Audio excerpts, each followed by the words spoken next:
Yeah. Peace, bless, love. Give thanks to that man above. You're now rocking with Mr. Uncommon. Hey, yo, what's going on, everybody? Y'all already know who it is. Y'all rocking with the Fresh Prince himself, Izzy Finesse.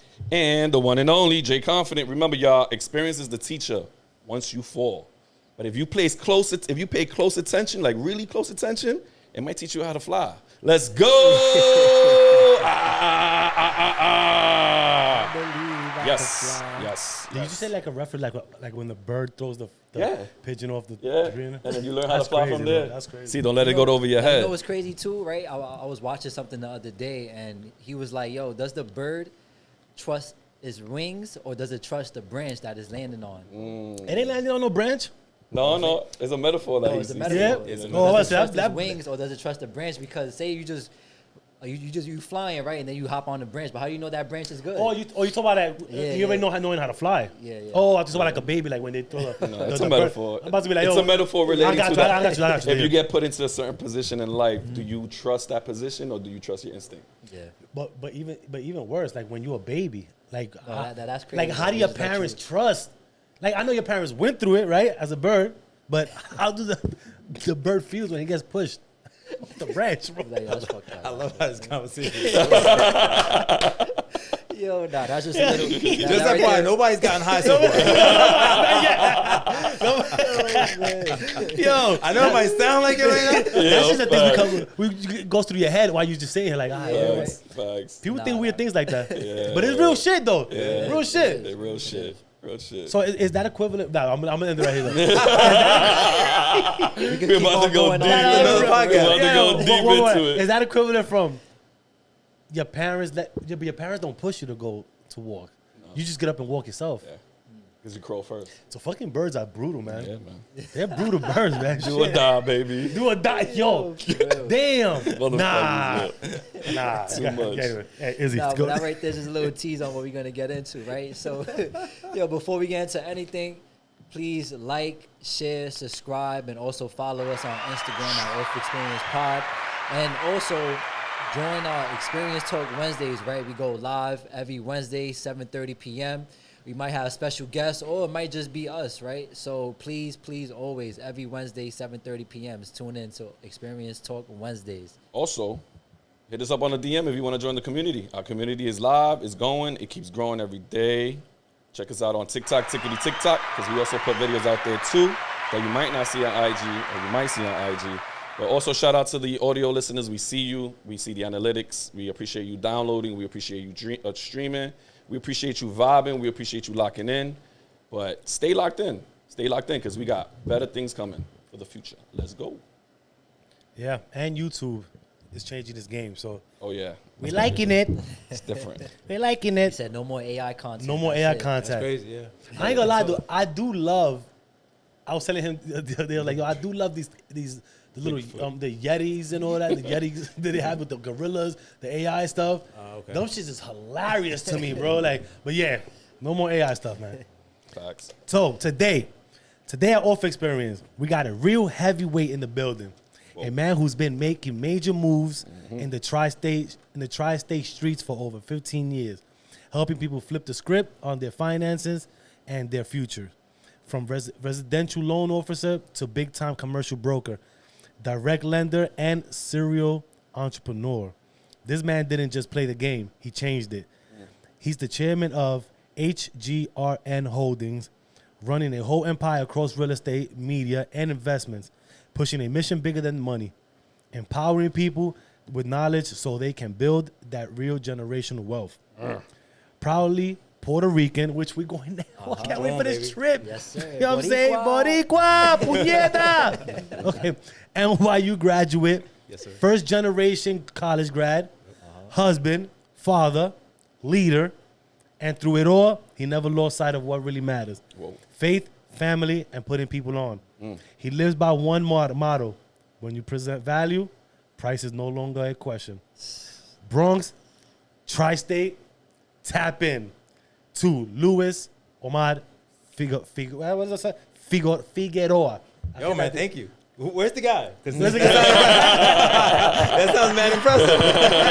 Hey, listen. You know what, though? Sometimes, honestly, like, we do so much, right, that we forget about The accolades. The accolades, right? those And then are when some you hear them, serious you're like, whoa, okay, shit. Yeah, man. Yeah, So you 'cause gotta give flowers. You're We gotta busy give. moving, right? You're busy moving. bro. Yeah. You moving and grooving right there. So we gotta give you your flowers. Thank you, brother. You know what I'm saying? Appreciate that. Thank you. Yeah, thank Yeah, you for man, coming. welcome. And no, thank you to Izzy for initiating the contact on the boat, man. Like I said. Yeah, he left us. Did you guys know about it? Now we found out a few days We before. found out like 2 Matt days late. before. It's all cool though. Matt late. Shout out Yo, to Chris Works for holding the boat. he was like, yo, y'all want to come to bro, this Saturday? Like, you telling No, us 'cause I now? had found out late too that I See? can actually invite people. So I was like, oh shit, yeah, I gotta tell them. Fucking God, It was bro. way Like, last minute though. I was It's like, all yeah, good, next though. time, Next though. time. They'll Yeah, be Izzy don't gatekeep. yeah, he No definitely gatekeep. Right. No gatekeeping at all. No But gatekeeping. yeah, man, thank you for coming, Louis. Omar, we appreciate you for stopping by OffXperience Studio.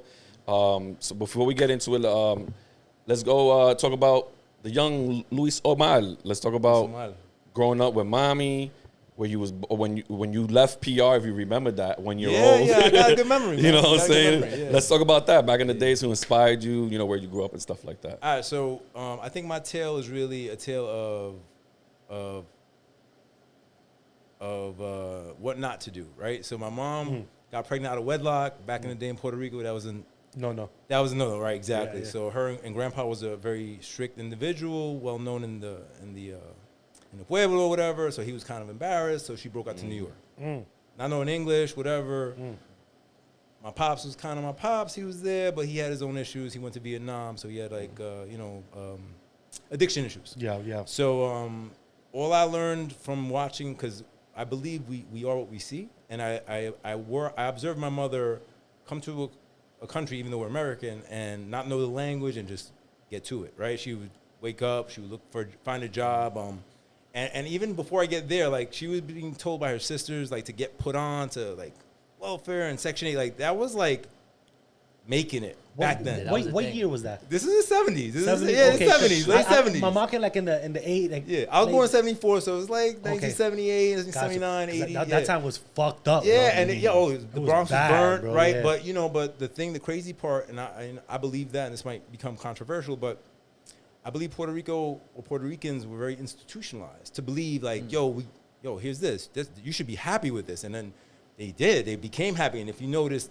when the first generation first came over, they started bodegas, they started this, but then the Dominicans came, Right. and they knew what it was to be fucked up, like really fucked up, Yeah. and they tore it up, like, and the Puerto Ricans kind of got like I believe Got left in institutionalized and got a little comfortable. Oh, I got Section 8, I got this, I got that. I'm like, so anyway, I'm still a kid. I don't know what's right, but I just knew that this wasn't it, right? I was like, this ain't for me. So when I was like 10, 11. She got with my stepfather, who's passed away, and he was a white guy, little mobster dude. He's passed away, so I could talk freely. And she was Latina, she was pretty, and he was like, oh, I want to be with you. She was like, well, get me out the hood. So she moved us to Pelham Bay, which was at the time a very nice area of the Bronx. Right. And then I went to Lehman. I went to PS 80. These are schools in 196 in Jerome, like the Yeah, hood. Lehman's right there. Yeah. PS 86. I went to JHS 143, and then I was supposed to go to Kennedy. But I ended up going to Lehman. Yeah, we actually went went to to Kennedy. I went yeah. to Okay. Yeah. So here's a fun fact.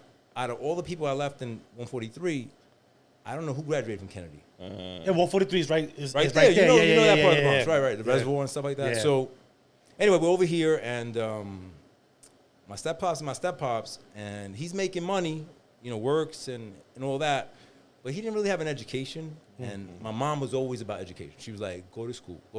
And I was like, then she was like, you have to go to college. So I was like, all right, well, why? Like, what's the... She goes, so you don't have to live like this. That was it. That was it.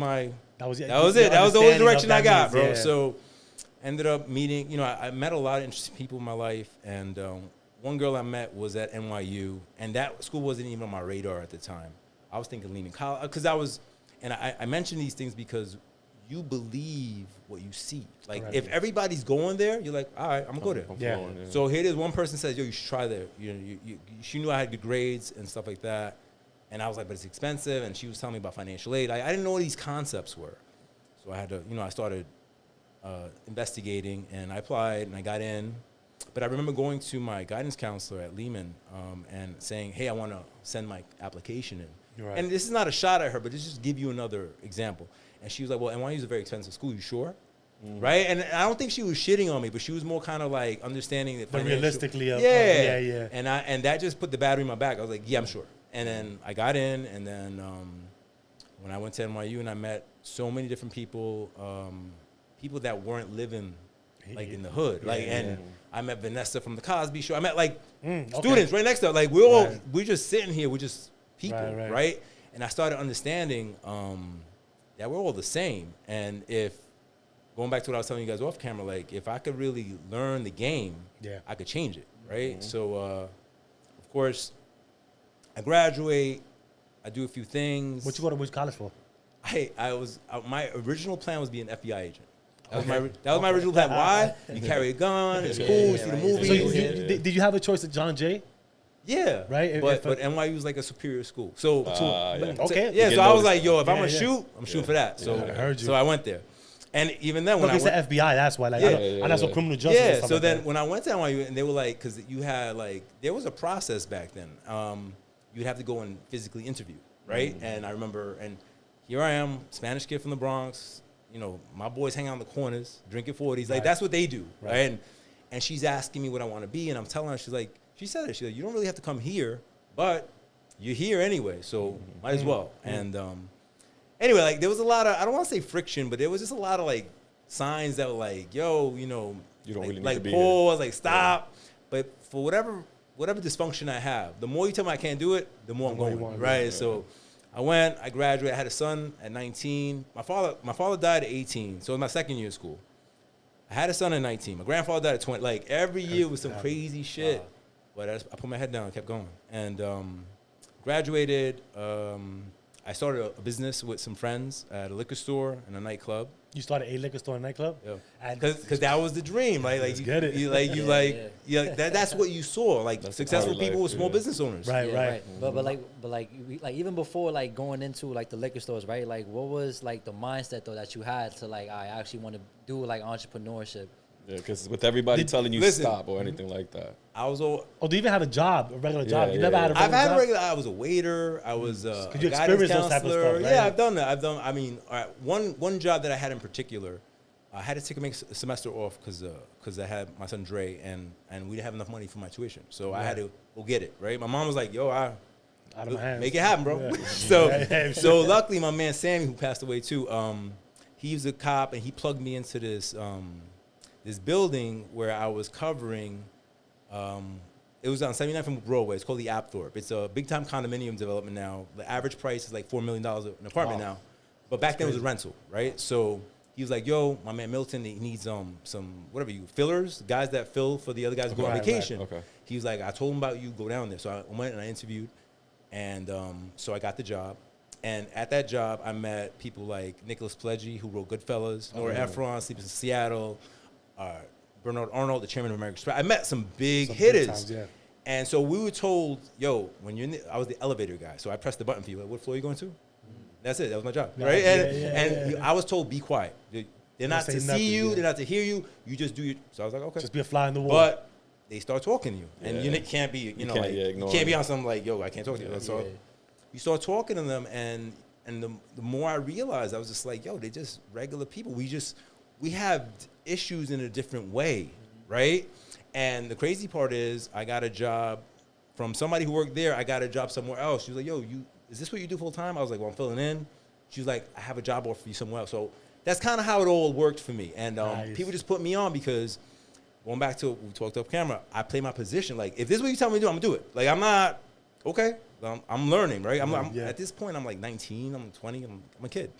And I'm learning. I'm talking to the chairman. So you're building connections. At that point, but I don't even know what that is at that age. I'm just trying to be a good person, right? Like I'm just trying not to get fired. It's a really good job. I just had a baby. I need money, so I was working there and the restaurant on the weekends because I couldn't wait for my check because I needed it. So I was working 7 days a week, whatever.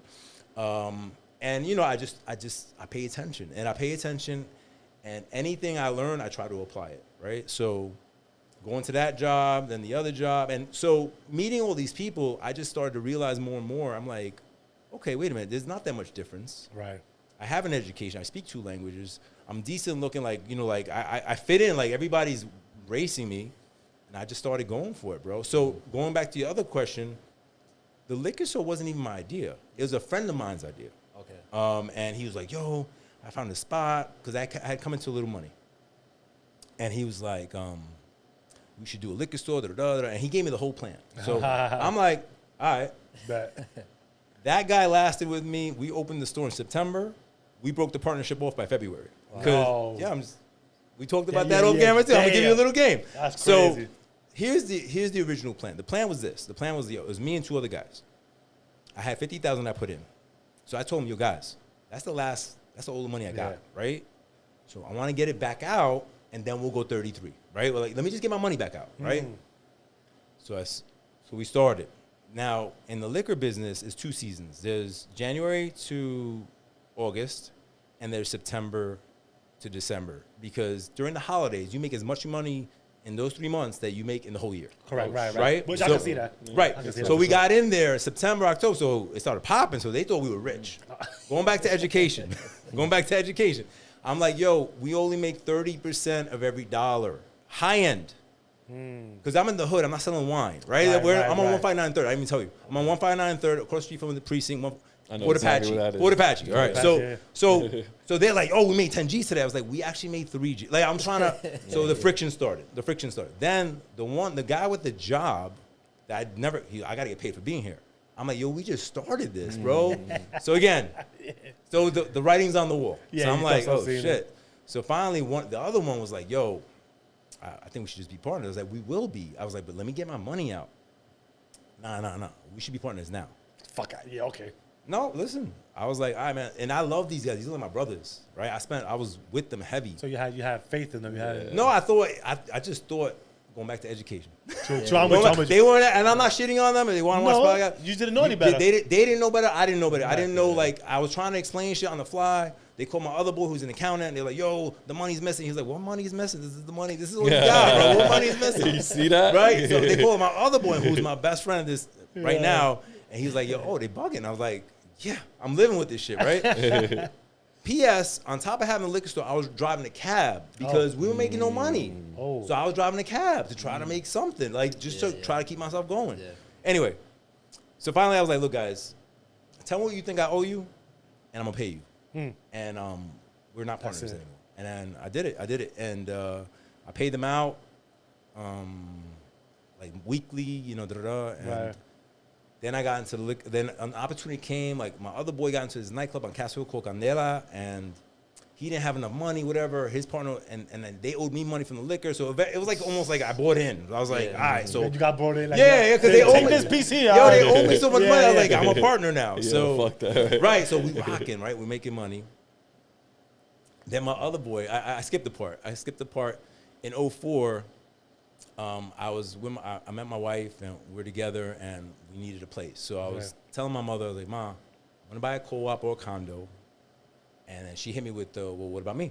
Hey, yo. Right? So I was like, all right, Mom. So let's buy a 2-family. You're right. Right? Just trying to make it work. Right. Trying to win, looking for the win. This is for you. Looking for the win, right? So I'm looking for the win. So we buy the 2-family. I went to the first place. I went to Norfolk Bank, which is now Capital One. And I used to bank there with my businesses. So I thought, like, again, I have no financial literacy. I've never applied for a mortgage in my life. Right. So I'm walking in there. I was like, hey, I want to buy a house. So I had $50,000, and we have 7 whatever FICO. I was like, so the lady sits me down, and she pulls out this. I remember this shit like yesterday. She pulls out this binder. She's asking me questions. Off the fucking binder, because she has no what the fuck. Right, she has no idea what the fuck she's doing. So she said, question, and then she closes it. She goes, puts it away. I can't help you. So I was like, all right, okay, cool. So I was like, this is 04, 05. This is before your time. I don't even know how old you were. But like 3 or 4. but everybody could get a loan. This is At before that- the crisis. yeah, right. Yo, bro, Yeah. if you had a pulse, you get got a it. loan. That's true. So I'm like, this can't be right? So I called my man who was in the business. I was like, yo, Chris, look, man, this is the situation. I got this, I got that. I want to buy a house. I need approval. I found the house already. The shit is the universe. If you know what you want, we'll bring it to you. Definitely. I walked into my accountant's office one day. I'm like, yo, I got to buy a house. My accountant's like, oh, Maria's a real estate agent. She's like, where you want to live? I was like, well, I live on Buer. She was like, well, I got the house right around the corner. It was just destined to be crazy, happy. bro, crazy. So I called him out. He goes, oh, fuck that shit. I got you. I got the approval letter. We closed the deal. So I'm now back to breaking up the partnership. I break up the partnership. I'm doing my thing. I'm doing well. Chris calls me up. He's like, yo, my boss, I'm not going to put his name on the camera. My boss wants to meet you. I told him about you. I'm like, For what? Right? Like, what do you want to meet me for? He's the Yeah. owner of a bank. Like, what does he want to meet me for? He's like, I don't know, bro, but I told him you lit, so he's gonna come meet you. So I was like, Okay, whatever. I was like, that all right. He pulls up the 15930 and the X5. Back in the day, that was like the hot car, right? But he pulls up in his polo shirt with some swish whiz. Okay, Swish yeah, whiz yeah, fit yeah, yeah. with the polo shirt tucked in. So I was like, who's this guy, right? So he introduces himself and he gives me the pitch is this. The pitch is like, listen, I'm from the Bronx originally. I want to buy real estate. You know, I heard you guy who gets things done. I want you to find me stuff. If it's good, I'll buy it and I'll pay you a commission. So again, I have no background in real estate. This So is where it I starts. start educating myself. I was like, so how much is that, right? Like how much? Like what are we talking about? So he's like 6% of whatever you buy, whatever I buy. So I'm doing the math. I'm like, okay, all right, that's better than 30% of $10, right? Like, Facts, so yeah. boom. So I find the first one, we close it. I find another one, we close, I get paid. First check was like 30,000. Second check was, I was like, okay, wait a minute. This is real, This right? is real money right here. So one day he tells me, yo, come pick up your check at the office. So I drive over to Long Island in Jericho, and he owns this whole floor. He has like, I walk in, receptionist. Again, I have a liquor store. You can imagine, I'm just chilling, right? I'm walking around. You from the hood? I'm like- walking around like whatever. And they're like, who you here to see? I was like, oh, he's expecting me. I walk to the back. So I make this right, and this pit, like Wolf of Wall Street. Oh, look at on the phone. So I'm like, all right. So I look to the right. There's a white board with these numbers: 150, 250, 375. I remember these numbers. I was like, okay. So I walk in. He's shining his shoe and shit. He was eccentric. Yeah, yeah. And he's like, hey, Omar, good to see you. I was like, bro, you know it's coming, right? So fucking I go, I'm like, yo, That's the you pitch. you told me to come in here. What are you talking about? Anyway, so That's surprising. I love it. Hey, Omar, hey, come in, have a seat, grab a water. right. Oh my God. So I'm like, yo, you bringing me back. So I go over there. I'm like, yo, so I'm there to pick on a check, and he's like, yo, I'm like, let me ask you a question. So I'm like, yo, what's up? He goes, how much you make at the store? So at the store, like after everything, I was like netting like 100, which is good money in cash. At that time, right? too. Yeah. He was like, listen, that's good money, but guys here are doing triple that a month. So that got my attention. I was like, what? I was like, triple that, 300. So I go, those numbers on the board. He goes, yeah, those are guys' numbers for the month. So I'm like, 375 a month. I was like, yo, that's life changing. That's like, that's some shit I didn't even think about. I was like, I've never met somebody that's talking tough. about that unless they moving bricks on the street. I was like, Even even then, now. I didn't know guys like that. Even now, it's fucking Right. So I'm like, okay. I was like, you have my attention. He's like, I want you to come here. I want you to train. He's pitching me like, I want you to train. He's like, you speak English and Spanish. I think you dominate. Like, these are the words. And I want to say something podcast. Words are magic. Yes. You use the right words, bro. Yeah. I'm you being convince sold. anybody. Right? So I'm like, okay. So I hire somebody to go to the store, and I start my second education. I go there. I show up at 9 o'clock. My training was basically, yo, here's this list of phone numbers. Call them. Get them interested in getting a loan. That was my training. for the house. So I start banging the phone. Bang, bang, bang. Eventually, I start, like, you figure out commonality with people, and I start getting some deals. So so that was like in October. Yeah, in October. So from October to December, I had done like, I think the number was 80 or 90,000. Okay. Right. For not knowing anything. Right, With shit. no education, no training in this. Let's Yeah. just kind of go jump off the tree or die. Yeah, right? jump off Basically, the- yeah, that yeah, was do- a do great or analogy. die, bro. So basically it was that. So I was like, oh, hell yeah. So I did the math. I was like, yo, 90,000 3 months.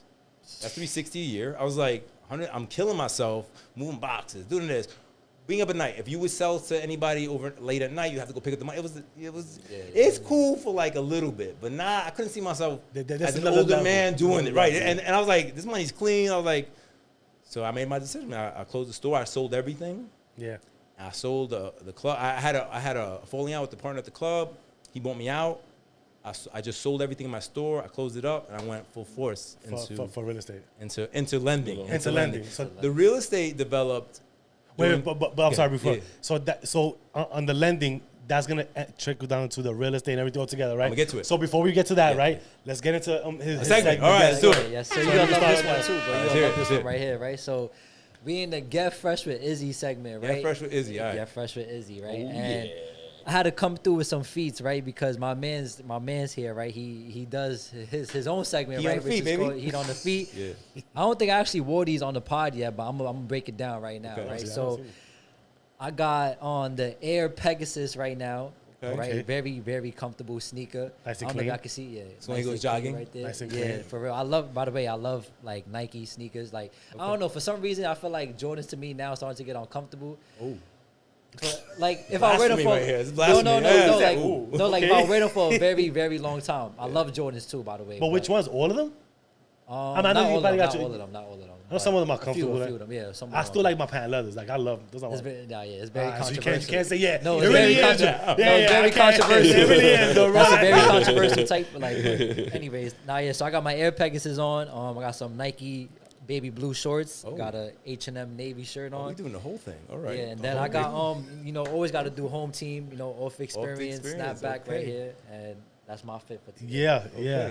All right, cool. Something simple, light. I look Oh, like we a all little- do this. Okay, yeah, sorry, we all my do- bad. yeah, it's all good. It's all good. Yeah. I was trying to figure out like a chocolate bar or something like that because I'm like brown and black. so- Snickers. Snickers, right? I got a stick. I'm saying those saying, bro. Like, Serious, right? I Twix, got a a Twix, right? Yeah, the dark chocolate kind. Dark You got the chocolate. black on. That's why. So I got my New Balances on, Nice. brown and thing with my black short socks on, H&M shorts, black shorts. I think it's from Kenneth Cole, little light, dry fit shirt, Little diamonds on your chest. All little right. diamonds, little angel. This is my angel, man. It's my, you know what I'm saying? Like my dad hat, you know what I mean? Multicolor, two-tone, dad gang out here. And yeah, man, something comfortable, something light. And I was gonna wear long pants too. I ain't gonna lie, I was gonna be with y'all with the long pants. Yeah. And I said it's gonna be hot, man. So Yeah. You sweat anyway. I do, and I sweat a lot. Yeah, I sweat a lot. So yeah, I had to make it. They know I Even come probably down. the thought of wearing the pants. Yeah, yeah, yeah, Yeah, yeah. bro, we see You the know why I'm sweatshirt laughing? like that. I can't wait till we get to Oh you. yeah. I'm done. So go ahead, go over to you, bro. So yeah, you know me. I always explain represent. why. Explain I why. always represent the home team. So I got the OffXperience hat on. Always OffXperience all day. Merch, it's coming soon.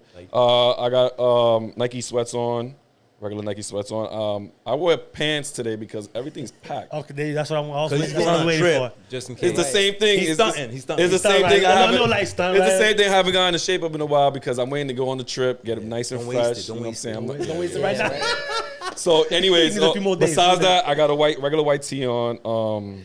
It's not Kenneth Cole, whatever these motherfuckers are. That's too expensive for me. But yeah, it's a regular white tee. I wore white tee. I was gonna wear something different with a design on, but I wore white tee because my wife's uncle had passed away. So shout out to him. R.I.P. to him. Of course. That's what that means, like white tee, like Well, because I wanted to wear all white today too. all white. Yeah. You wore. I was. No, You I was? was for the pod, bro. Like No, Santero I'm saying, I'm style. trying to say, yeah, I'm trying to say like that associates with like. Is it like a religious thing? Yeah, like a little thing, like showing love type shit. so like, I got you. Of course, you know me. I wear the socks. I didn't want to wear sneakers today because my feet hurt, yo. I've been working all day, so I got my chancletas on. I didn't wear open toes this time. I wore Wait, my hold on, socks. hold on. You said, hold on. What the fuck? You just said My stomach I sancletas? said chancletas. I thought you said sancletas. I said chancletas. I didn't no. say chancletas. I thought I heard you. I said I chancletas. gotta ask, what do you do for a living that your feet hurt? Oh, I can break it down. I'm a carpenter locksmith. Oh, okay. Yeah, so I've been on my feet all day. My Yeah. back herb been building tables and with the picking locks and chancletas. shit like that. With the chancletas, Pokemon. you said it right now. See? You did say it, right? Because you said it. That's Nah, why. that's how it sounded I got before, my bro. Pokemon. That's Got to what catch it them turned all. out. You know what I'm saying? Because a lot of people saying that they collecting the blue bee people. What's that? Boo-boo, babies. boo-boo. Oh, the Labubus? yeah. Oh, there you Oh, go. those fucking- Oh, yeah. So, me, I used to collect Pokemon cards. I used to collect Yu-Gi-Oh cards, Baymax little things Little like blade blade. all that. Yeah, all that. So, gotta catch them all, yo. So, that's my fit for today. Do you remember those little games with the little Tamagotchis. Yeah, Tamagotchi. With the Yeah, I used to little collect pets and those that shit? too. That shit was crazy. Bro. But again, I'm sorry. Yeah, that's Get mine. money, bro. Come on, bro. You My don't fault. need- My fault. I was too busy getting money. You're right. My fault. You're right. So, yeah, that's my fit for today, y'all. Nice and easy and simple, y'all. So, what you got? Oh, I go? Yeah, Oh, man. Your turn. All right, so I got the Travis's on. Woo. I got some Makai sweatpants on, and I got Makai. this Hustler Bronx native collaboration that's dropping. We're gonna do I an like that shirt, activation though. for it. There's a big Bronx thing on the back. I'll show you later. And I came to chop with some guys. Yeah, it's funny Hey. too, right? Because he had hit me up earlier through text, and we literally texted each other at the same time. I asked him, I was like, "Yo, by the way, do you have any more of those Hustler shirts?" And when I sent it, he sent the same text at the same time and was like, "Yo, what size are you guys?"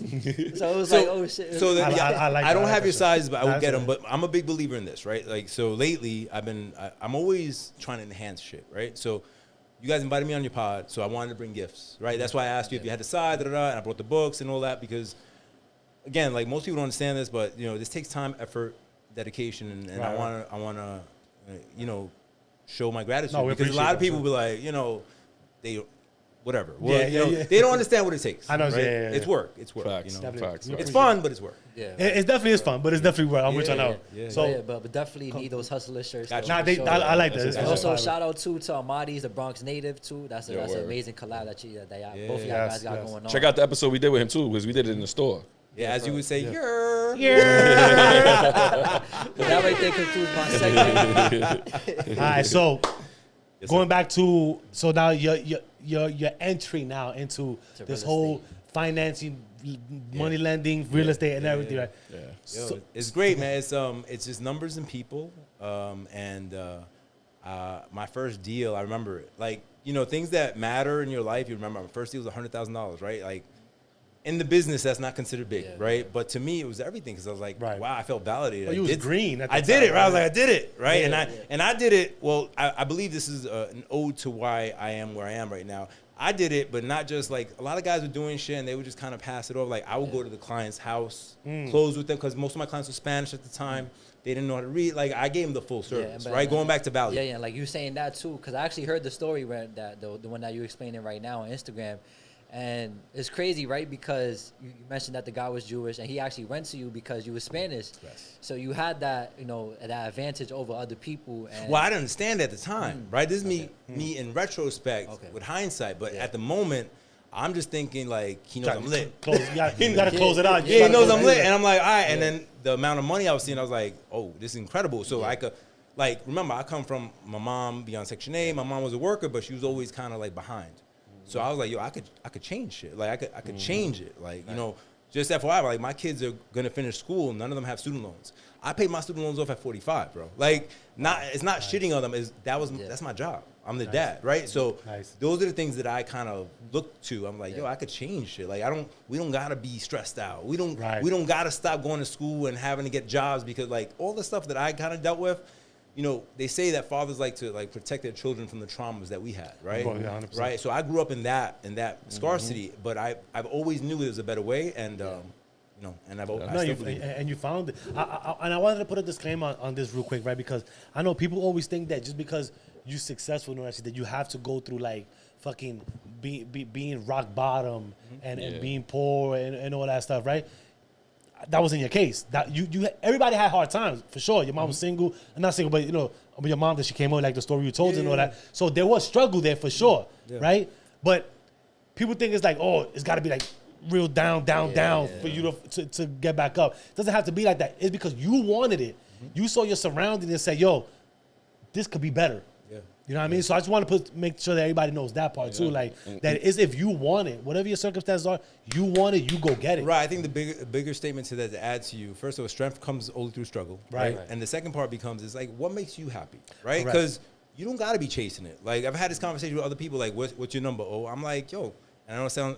Before I say it, it's gonna sound audacious, but you know, I think 50 mil, something like that. Like I don't gotta be a kabillionaire. Like Shit. because there's a price to it. There's a look. I know people that are real, and there's a price. You have to pay. You will lose connections with your children. You will, because you have to be so hyper focused and almost obsessed. Right. And That's you right. gotta be able. And in my youth, I was like that because we were like so like poor. So I was like, but now I'm like, nah, I'm good. I'm not gonna go to every event. I'm not gonna like. I'd rather chill with my son and talk shit with him, like, because I know one day he's gonna be out the house. One day he's gonna have his wife or his kid, and you know the cycle continues, right? And you know, again, going back to the struggles that I had, like my mom was always working. I was a latchkey kid. Like I was home. I was, you know, kind of by myself a lot. Like I didn't want him to deal with that. And, And I gotta remind him now because. The big difference becomes that they don't know anything different, right? So they're like, oh, I was like, you think your mom is home and available to you because like we're just bored, bro? No, Yeah, I said, this is by design. Yeah, like this for is real. by Yeah. you know, like, and I try to say it in a way so they can understand because I'm grateful that we can do it, but I also want them to be grateful that we're doing it. Like, don't just think that, you know. I mean, that's on us too, right? To teach them that part of it. Facts. How old for, is your for son? the things that we went Which through. one? Oh shit. Yeah, I I got know a you got a couple 30-year-old, kids. 25-year-old, and 21-year-old. Oh, okay. He met my Grown-ass man. 21-year-old on the boat. Yeah, Oh, he I grown had him ass working. man. He was selling. Yeah, no, it's just true. It's good to teach them to go through, see that, and then also see. I ain't gonna take my kids through the hood and all that shit. Be like, look at this. I grew up in this. Yep. Yeah. You know what I mean? I even take Look my where y'all kid- at right now. Yeah. Yeah, and it's crazy too, right? Because me and him always talk about this too, right? Like, because I have younger sisters, so it's like the way how I grew up with my pops, right, is different from how they grew up. Like, they grew up with a backyard with a nice house, but we grew up on the concourse, you know, in Morris Park. So it's like it's just different, like the different upbringings and what they see. So See, Yeah, that's that's why not with a you, fact. like, it's a blessing because you avoid it and you rerouted your way from generational traumas. Yes. And you taught your kids that generational excuses are not meant to be held in this household. Right. And that's what I try to do with my kids, you know what I'm saying? Like, I bring them to the hood. The best place to show a kid, which I might sound a little fucked up, is taking them to Harlem on 25th and Lexington. The reason why I say that is because Bro, you could have just said like No, just no, the hood, bro. no, like you no, literally the just, hood. Just But put a whole Lexington name on and it, bro. 125th is that's like some the fucked up shit. That bro. is like, that is the hometown of leanovers and I stuff do. like that. I'm with you. You're right. You're right. You know so what? that's You're the right, best place to take. You're I right, took you're right. Xavier when we used to take the Metro North because my oldest son lives upstate. So every time we get off the Metro North, we'll pass by there. He'll hold on to me so close because he'll see people that he never sees. Not looking normal. I Yeah. got So you. he'll tell me like, Daddy, what's wrong with him? Yep. So I explained to him, this is the route people go if you don't get your education, if you don't reroute yourself the right way, if you don't listen to what I'm trying to tell you, I'm trying to Listen educate what I'm you. trying to teach you. Yeah. Sometimes hard. Yes, that's what it is. It's stubbornness with these kids nowadays. You know what I'm saying? But your kids are older, so they like. Oh no, we still go through struggles. I think we- I mean, look, the one thing I'll tell you, like, and maybe you can use this line because I used it and it kind of made a difference. Like, I told my son one day, I was like, yo, bro, the one guy who's 10 toes down for you, who'll give his life for you, is trying to help you. Why are we fighting? Like, Yeah, why well, are we arguing? Like, yeah. do you not understand that? Like, so when I framed it, tell him about yeah, well, you know what it is? He'll hear me talk about it and it'll make sense because it's a third person objective view. Yeah, You're yeah. too close. Like too me, close. I'm too close. Like That is sometimes, true. yeah, That is true. You're right. Bro, they take it for granted. They think, oh, yeah. They'll listen to somebody else before they listen to you. Yeah, 100%. like my bro. son, he was taking an entrepreneurial class in school, and I'm like, does your professor have a business? He was like, no. I was like, fuck, he teaching you? I got mad. I was like, fuck, is he teaching you? How can he teach you if he's never gone through the struggle? Like, you know what I'm saying? Like, Touche. So we Touche. it's funny. I guess me as a father is I'm not easy either. Yeah, but that's the way you gotta be. Because as me being as a father, I don't live with my 15-year-old, right? But I talk to him and I try to tell him like, sometimes in life the healthy man chases 1,000 things while the sick man chases one. So you gotta remember that if you're chasing something, make sure it's the right thing. Yeah. You know what I'm saying? He always, no, Daddy, I know. He's only 15, so I told him just visualize yourself in the future. 10 years from now, what are you gonna do? Well, I told my son this the other day because my 21-year-old had the most exposure. My 30-year-old was from a previous marriage, so they moved when he was early, so I had to go down and see him. So it was not like living wasn't with the you, same, right? right? So I tell him like you got to just figure out the man you want to be, right? Like this is me, and you can take the good stuff that you like and just don't pay attention to the bad stuff because I'm not perfect. I was like, you got to figure out who you want to be, right? And at the end of the day, I posted it recently because I had asked him in a couple of ways. I said, what word makes the most sense to you? And it was integrity, this, that, or solid. And he was like, solid. I was like, so be solid. Like I told him, you gotta be solid. Like and Whatever that means to you. yeah, be right. solid. No, they all meant the same thing. Yeah, right, But that's what I'm saying, that's the whichever you take. word that kind of resonated. So I was like, so be solid. Be a solid dude. After that, everything else is fine. And I'm like, it's a learning process, right? You think we put a lot of pressure on ourselves, right? And we put a lot of pressure on ourselves. You say we say be solid, and those all mean the same. Got security coming in. She's probably gonna come in and no. Security coming in. No, Shout out to Nova. Shout out to Nova, right? I think we put a lot of pressure on ourselves to be like, you see how all those 4 words, right, just equal up to just one, right? Yeah. And knowing those 4 words is overwhelming. I gotta be this, and this, and this. Just keep it one. simple. Just be solid. Choose And one. Well, I told all him, this this trickles is down what I to, said. right? I said, these words all mean the same thing. Which one makes sense to you? And he was like, solid. I was like, be solid. Yeah, Be and solid. that's what you gotta be. If you're solid, I think everything trickles down. For sure. Yeah, but I think that's, I mean, I don't want to sound judgmental right now, but it's almost a lost art, right? Like back in the day when growing up, like when we grew up in the 90s, like it was, codes were different, right? And it was like, yo, this is the way you got to be. Yeah. Well, your name ain't nothing. Yeah. And now you got to watch your back everywhere. Right. Yep. So you're yeah, right, 100% on that to one. me, right. I feel like that's changed. And I was telling, like, I tell my sons all that, like, even when you navigate with your friends, be solid, be straight up. Yo, man, I'm not cool with that. Or if you're in a romantic thing, if you're not into the girl the way she's into you, just I know it sucks. But hey man, look, I don't think we feel the same way. I know it's uncomfortable, but it's better to pull the Band-Aid off now than I called them be messy. Don't be messy. Have like mess on the street. Yeah. Being solid is being straightforward, respectfully. Right. Facts. Right? And people respect you for that. Those are the core values too that you live by too. So I wanted to ask you too, right? Like, what does the word hustler mean to you? Hustler means whatever you have, making the most out of it. Whatever you have. I know it has a negative street connotation of hustlers on the street. No. But I hear in the wrong areas. In the wrong areas. You know, I was out there hustling. I'm not working. All right. True. But to me, it's like anything you get, like any opportunity, because there's two ways to look at everything. There's, I didn't get a good enough shot, or I get this shot. So this shot is everything. So I'm going to lay it in. That whatever shot I get, I'm going to go crazy with it because they're going to feel me. And and if you follow that credo, the door's open. Because people want to be around good people. Hell yeah. Always. I like that, man. That's how, because even with the way you lived your life, you never, I would say this a lot too, because you never took no as no. You took it as new opportunities. Yeah. So that's how you look at it, and that's no to you. That's what I mean. Like, no to you, not to me. Yeah, exactly. I'll figure this out. So I relate to that because at work, people will come up to me, like some of the bosses, like, "Hey, Josh, can you do this?" And I'll be like, "I'm not sure, but I can try." I think you should always be like that. Of I know course. that, but I'll see. I can try. Shows. Once you say no, I can't. Yeah. That kills your whole boom. Yeah. Even to you too. Your whole creativity. Mindset, change your whole mindset for sure. The thing is, look, at the end of it, the only things we're gonna regret are the shit we didn't try. That's really it, bro. That's really it. So I try everything, and if I take an L, I take an L. There's a lesson in it, right? And I keep learning, keep moving. Don't stay stuck. Take an L, fix it, or fix what you can. Keep moving. Because if you stay stuck, it just hinders you in so many ways. There's so many people that you probably, I didn't get a fair shake. All right, so what did you do after that? Well, nothing. I'm still here. I'm still here, metaphorically. I'm still here, upset about this fair shake. I was like, that was like 2 months ago, bro. Like, would you lose 60 days over? Like, to me, like, time is valuable. That's for sure. So even with what you're saying right now, like during your first sales in real estate, like your first 100,000, you said, you ever had a hard time trying to sell something? Like where you did I can't.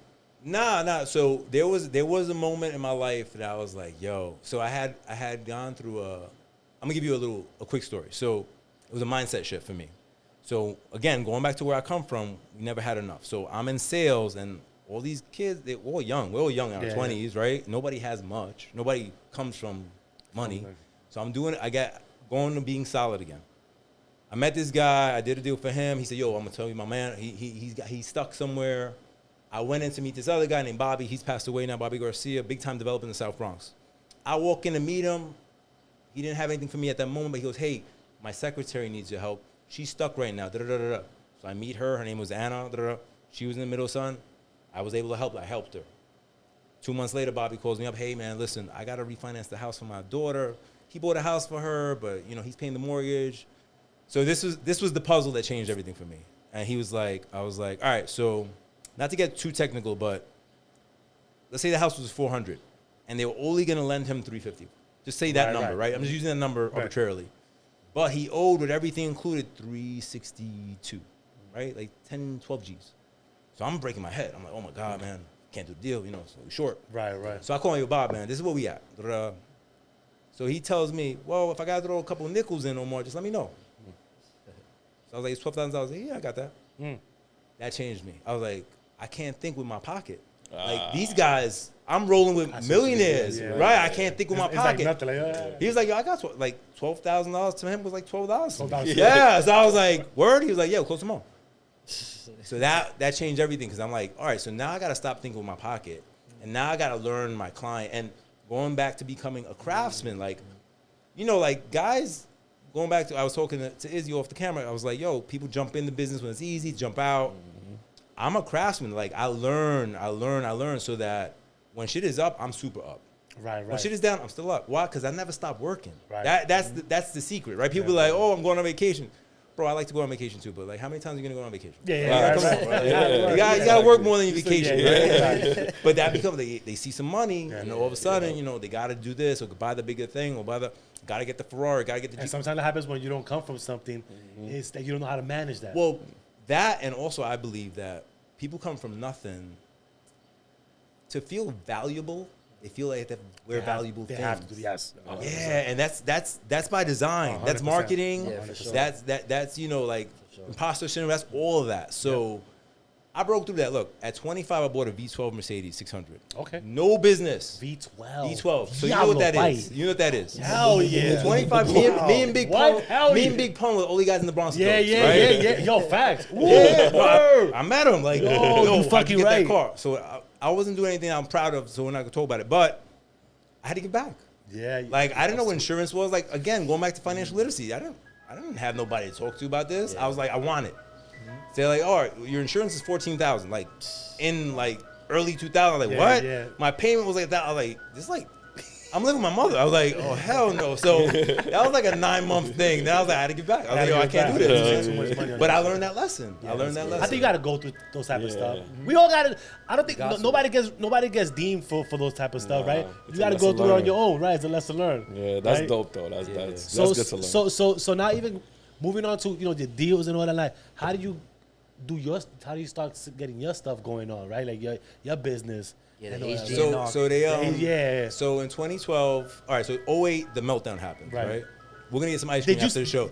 Yo, shout out Mr. Softy, because every time we do a show, bro, Bro. if y'all watch He all calls the up. time, he They calls just up. sponsor us. They just I sponsor us. swear to God, bro. Yo, Mr. Softy, we gonna clip this up. I ain't We send gonna it to hold y'all. When he was talking and I heard it, I did I'm about to send these motherfuckers an email. Son. Like, Yo, seriously. to be like, yo, we need that, bro. Yo, Every time we because film, y'all come through. every episode we've been filming same the time. last year is the same time. Same time to come That's how you through. also know that we in the Bronx too. Yeah, that is true. That is true. Shout out.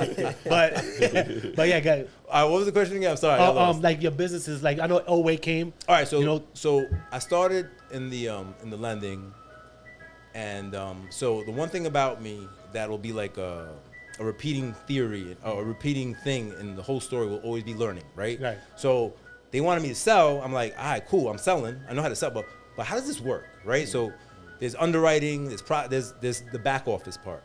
So I made friends with an underwriter there. She's a Cuban lady. Probably the only 2 Spanish people in the whole company of 400 people. right. And I Wow. started asking her questions. Like, yo, so she used to smoke cigarettes. So I used to buy cigarettes. She's like this? Yeah, she's Just like, like this.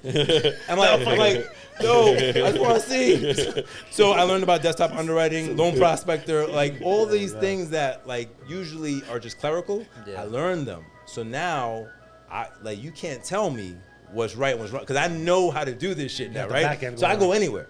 So she was making a move. She goes, yo, I got offered, back in the day, she was like, I got offered $100,000 to move here to go work at this place. I'm making whatever here. So I'm out.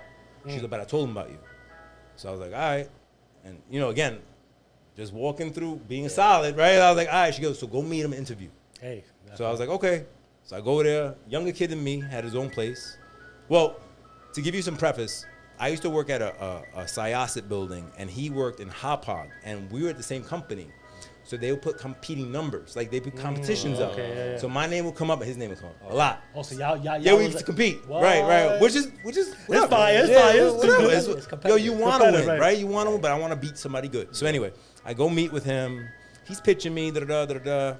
And at this point, the owner of the bank and me, we had some, not falling out, but there was always a story with my money. There was always, I was like, well, I thought it was supposed to be 30. Oh, it's going to be 20 today. But it's like, it was always something. And I don't know if it was education. I'm not shitting on him, but I am. So I was like, I just don't feel comfortable. I was like, yo, bro, like, it's always a story, I right? go with my money, man. Yeah, Right. for So, real, man. so I'm over at the interview and I'm like, yo, listen, he's talking and I'm just like, whatever. Like, it don't matter what he's saying. It don't matter to me. So he says, you have any questions? I was like, yeah, well, all right. So how early can I get here? And when do we get paid? That's Those are my 2 questions. That's all you need That's to all I know. need to know. So he told me we get paid on the 1st and the 15th. You close on the 14th, you get paid the 15th. Close on the 31st. He broke Right, it down right. for me. He's like, I'll give you a key. I was like, I'll be here Friday. And that was it. And I went over there. So I started working with him. The meltdown's happening. And so my name starts getting out there because I close deals. So lawyers, accountants, people start hearing about this kid, Omar. He's just doing he'll get it done. They don't even know where I came from. So at 644 Soundview, Jose Rodriguez, shout out to Jose. He had met me because I had done 2 or 3 deals back to back for one of his clients that wasn't directly his client, and his client kept waiting. So he was impressed by it. So he was like, I want to meet this kid. And I knew one of the paralegals there, Tanya. She was like, oh, I grew up with him. Yeah, I'll bring him over. So I came to meet him, and we started doing more business. So I started getting, so I used to drive to Long Island 40 minutes a day each way. It was 50 miles each way. Wow. I did it for like six years, yeah. That's deep. You can't stop me, bro. Nah, I'm going. I'm with you. I'm following you. So I said, yo, Jose, I came to meet him. I said, yo, Jose, listen, I'm thinking about opening up in the Bronx, or just, I want to see clients Saturday or one day a week. Is that cool? Do you want me to rent an office? And he was like, yo, here's the key, man. And that was it. So that's how I started in the Bronx. So OA comes and people start doing short sales. I don't know if you guys know what that is, but people owe more money on their house than it's worth. So people are trying to get out of it because they can't pay the mortgage. So they're selling it, short selling it. I start seeing how much real estate agents are making. So I'm like, buying them or no, just being in the transaction. Being in the transaction, the short selling bank was paying you 6% of the transaction. So it wasn't even like a 3-and-3 type. No, shit. because the bank is the client. The client, right? Wow. Right. So boom. So I'm like, yo, let me get that license. So just to be a real estate agent, all you gotta do is take, I think, 75 hours, and it ain't nothing to get in, bro. Like, you don't need a college degree, you don't need anything. So I did it. So I did it. I worked under this lady who worked for me, and I started doing short sales. So numbers started coming up. Yeah, man, just going back to the question is I kept educating myself. I've never stopped. To this day, like, we could talk about any asset class you want. You want to hear good stories about NFTs? I got you. Stocks? I got you. Buildings? I got you. I got bad stories? I got you. I got you. Like, I've sold early. It is what it is. But do you have a bad NFT experience? No. Because I did. I had a great NFT. I had a fucked up. Bro, I'm gonna give you my story first, and then you're gonna feel worse. Nah, you might feel good. You might feel. No, you might feel good. No, you might feel good. You might feel good. Check it out. Check it out. I'm gonna give you the NFC story. My boys call me up. Yo, we pushing this. I'm Pudgy Penguins. They're still there. So we got there's this whole thing. They're on the phone with me. They're in that space. So I was like, all right, how much? He was like, $5,000 a penguin. I was like, all right. So one of my boys is buying 5 at a time. It just sounds funny, right? 5,000 a penguin. Yeah. So 5 at a time. He's selling like 10. He's in and out. So not to go off too much into this part. So my mother was sick at the time. My mom passed last year. Oh, so my head was like not there. So I was like, all right, I bought it. And then last year, my head wasn't right. I wasn't generating the way I usually generate. So I was like, yo, I got that $5,000 penguin. Yeah, I'm like, maybe I get my money back. That's all I was thinking. Maybe I get my 5Gs back. So I call my man T, and he's like, yo, T, remember that penguin bill? He's like, yo, you still got that shit? I was like, yeah. He was like, I've been so. No, it gets worse. It gets worse. Oh my God. So I'm like, yo, and I know enough, but not that much. So I was like, yo, how do I sell this shit? He's like, going to OpenSea, da-da-da-da-da. Then he goes, hold on, bro. He goes, your floor rate is this. He goes, so my penguin's worth 40. Yeah. So he was like, put it up for this, da-da-da. So I still don't believe it because, I've never done that. So I put it up, and I get a notification, sold. Yeah. 4 days later, I get my money, 40,000. I was like, okay. That penguin right now is worth 1 Bitcoin. Wow. Worth $1.20. Really? The one lesson I've learned is keep making money. Because if you don't have to sell something, you shouldn't, right? True indeed, right. Let's go to your story now.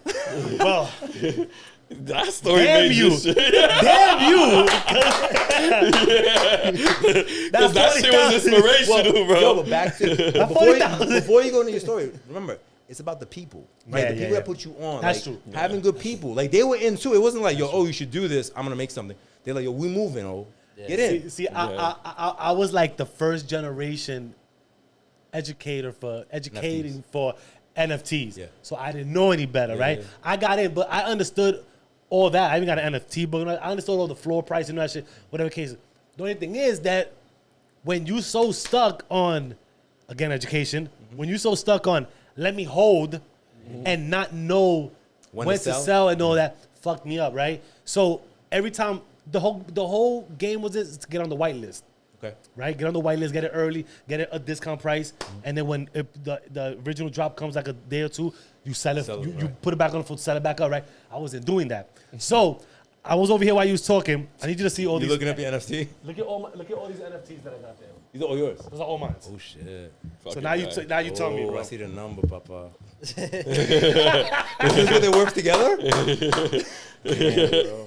I'm not gonna show the camera. You can say that. So all right, listen. So, yes. Yeah, the lesson here is that wasn't my space. Right. My man was a killer. Okay. And he was I like, wish I yo, would have known somebody like that, bro. yo, you know me now. Yeah. Now I know, I'm I know telling you. you, that's how it works. I'm with you. So he was like, yo, oh, we doing this. If you got it, do it. If not, you know, like going back to what I said, though, this is the disclaimer. I'm moving. Right. You want to get in. Right. So I'm just, my wife says it, it's a tira. I Yeah. just try. Which is good. I'm like, Which yo, is good. if I lose it, I don't want to lose it, but I ain't going to kill Fuck me, it. right? So I put it up and it worked Fucking out. congratulations, I was bro. tight and I Well, needed you, some you money. did make me feel bad. Bro. No, but yo, bro, how do you think I feel? I My could shit feel have been up fucked a up, buck man. hunt, a Nah, buck dude, something that's right crazy, yo, now. That's crazy. I knew back after I got in the game, I knew mad people that make so much money. Every release that came out, they sold it for so much. I was like, motherfucker. Yeah, that's the thing too, because like NFTs was still fairly new. And bro, I used to tell you a lot with Yeah, this shit, for right? real, bro. This guy used to be in like restaurants, like while we did, yeah, just look at the NFTs. I'm buying on the something. corner. Oh, fact. No tip. Three in the morning, like waited till it Yeah, could for drop real. and all that shit to get it. And then, Yeah, like, here's- but like that's the thing though, right? Like when something is still fairly new, because we had NFT, crypto, everything was just coming to us Yeah. so fast, and Yeah, it's yeah. like,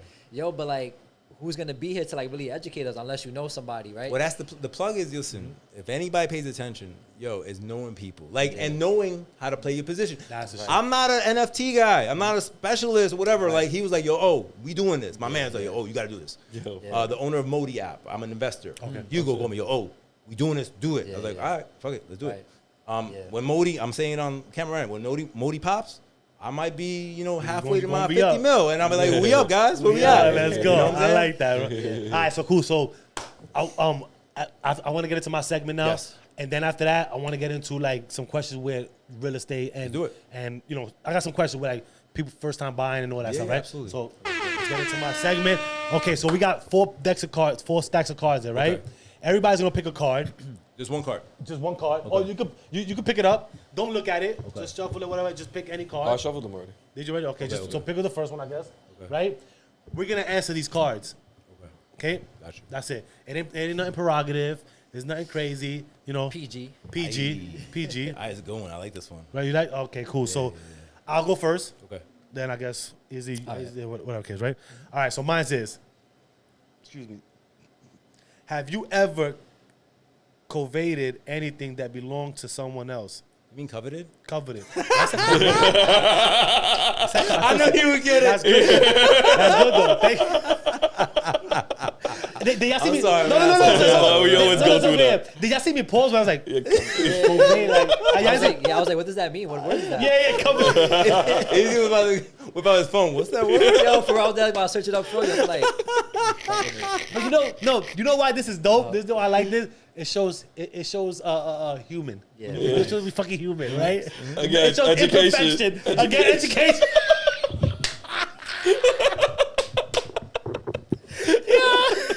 Facto. Okay, education, right? So good. I like that one, man. So have I ever covered something that didn't belong to me? That belonged to someone else? Yes. I'm gonna say a story and it's fucked up that I'm gonna say this, man, but don't do this, man. Like, I was messed up. I think karma got me a lot. "Don't do this." I lost a lot. Yo, for real, bro. Like, Okay. so I'm an elevator guy, right? I work on elevators. So I worked in a business in a company that they used to go to different developments, right? But this one, I had a Wakefield. You know where Wakefield's at? Yeah. They have a little development, like nice buildings, right? Things like co-ops, maybe whatever shit. But I would go there. I would do maintenance on the elevators. That was when Amazon was first, or the delivery people was first leaving the packages out in the doors, Are you right? confessing to a crime right now? Yes, I am. Yes, I am. Allegedly. Allegedly. This is what they said I did, but I'm just letting you know what they said I did, right? So one time I'm walking down the stairs and there was a box. I was like, put in my bag, went downstairs. Allegedly. Allegedly. Yeah, let's keep this disclaimer going. Allegedly for sure. I opened the box. There was like 4 Nextels in there. Oh wow. But That's back in the days the too. gray ones, the 1000s. The I-95.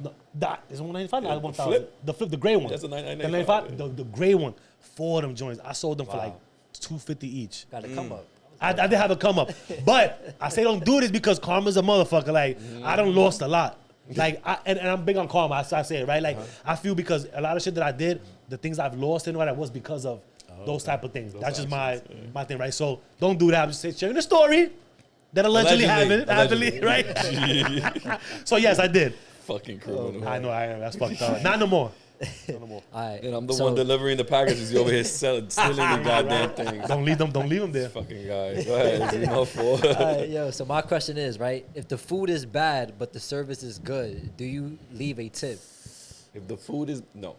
Wait. Are you answering? supposed to No, answer bro. Yeah, you yeah. can answer it. You can answer it too. You can. No, but you gotta wait for him You to first. answer. Go Yeah, ahead, go but I'll leave a tip.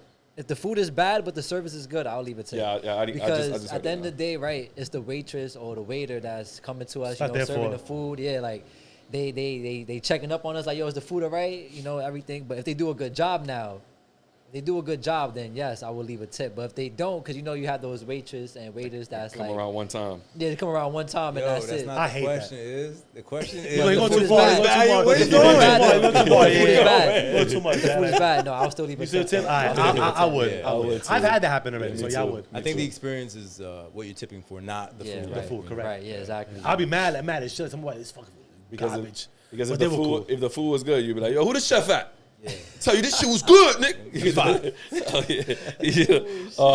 My question is, would you tell your neighbors that their teenager had a wild party? A wild party. I'll be in there, yo, in the party, yo, your son is throwing a party. Nah.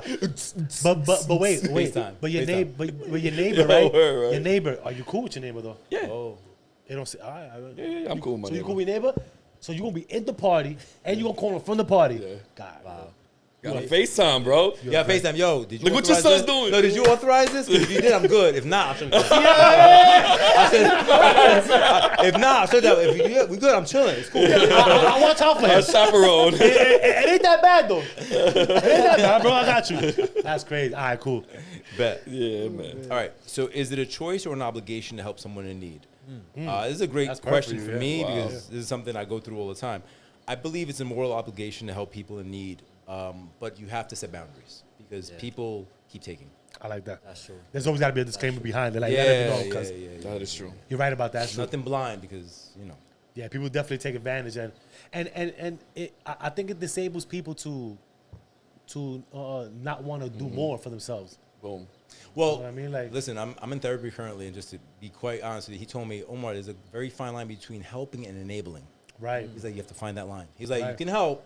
It's not your moral obligation to help the world, right? Because, we have, going back to when we were talking off camera, like, you have some sort of success, you want to help everybody, but not everybody gonna want, they don't want it for themselves. they don't You can't deserve want it. it for them. Yeah, You they can't don't want it deserve for it, them. for sure. Yeah. And that's something I struggle with now. Like, I try to, You try to do too I much. try for to people? meet people. No, I got to start to meet people where they at. Not, this is my standard.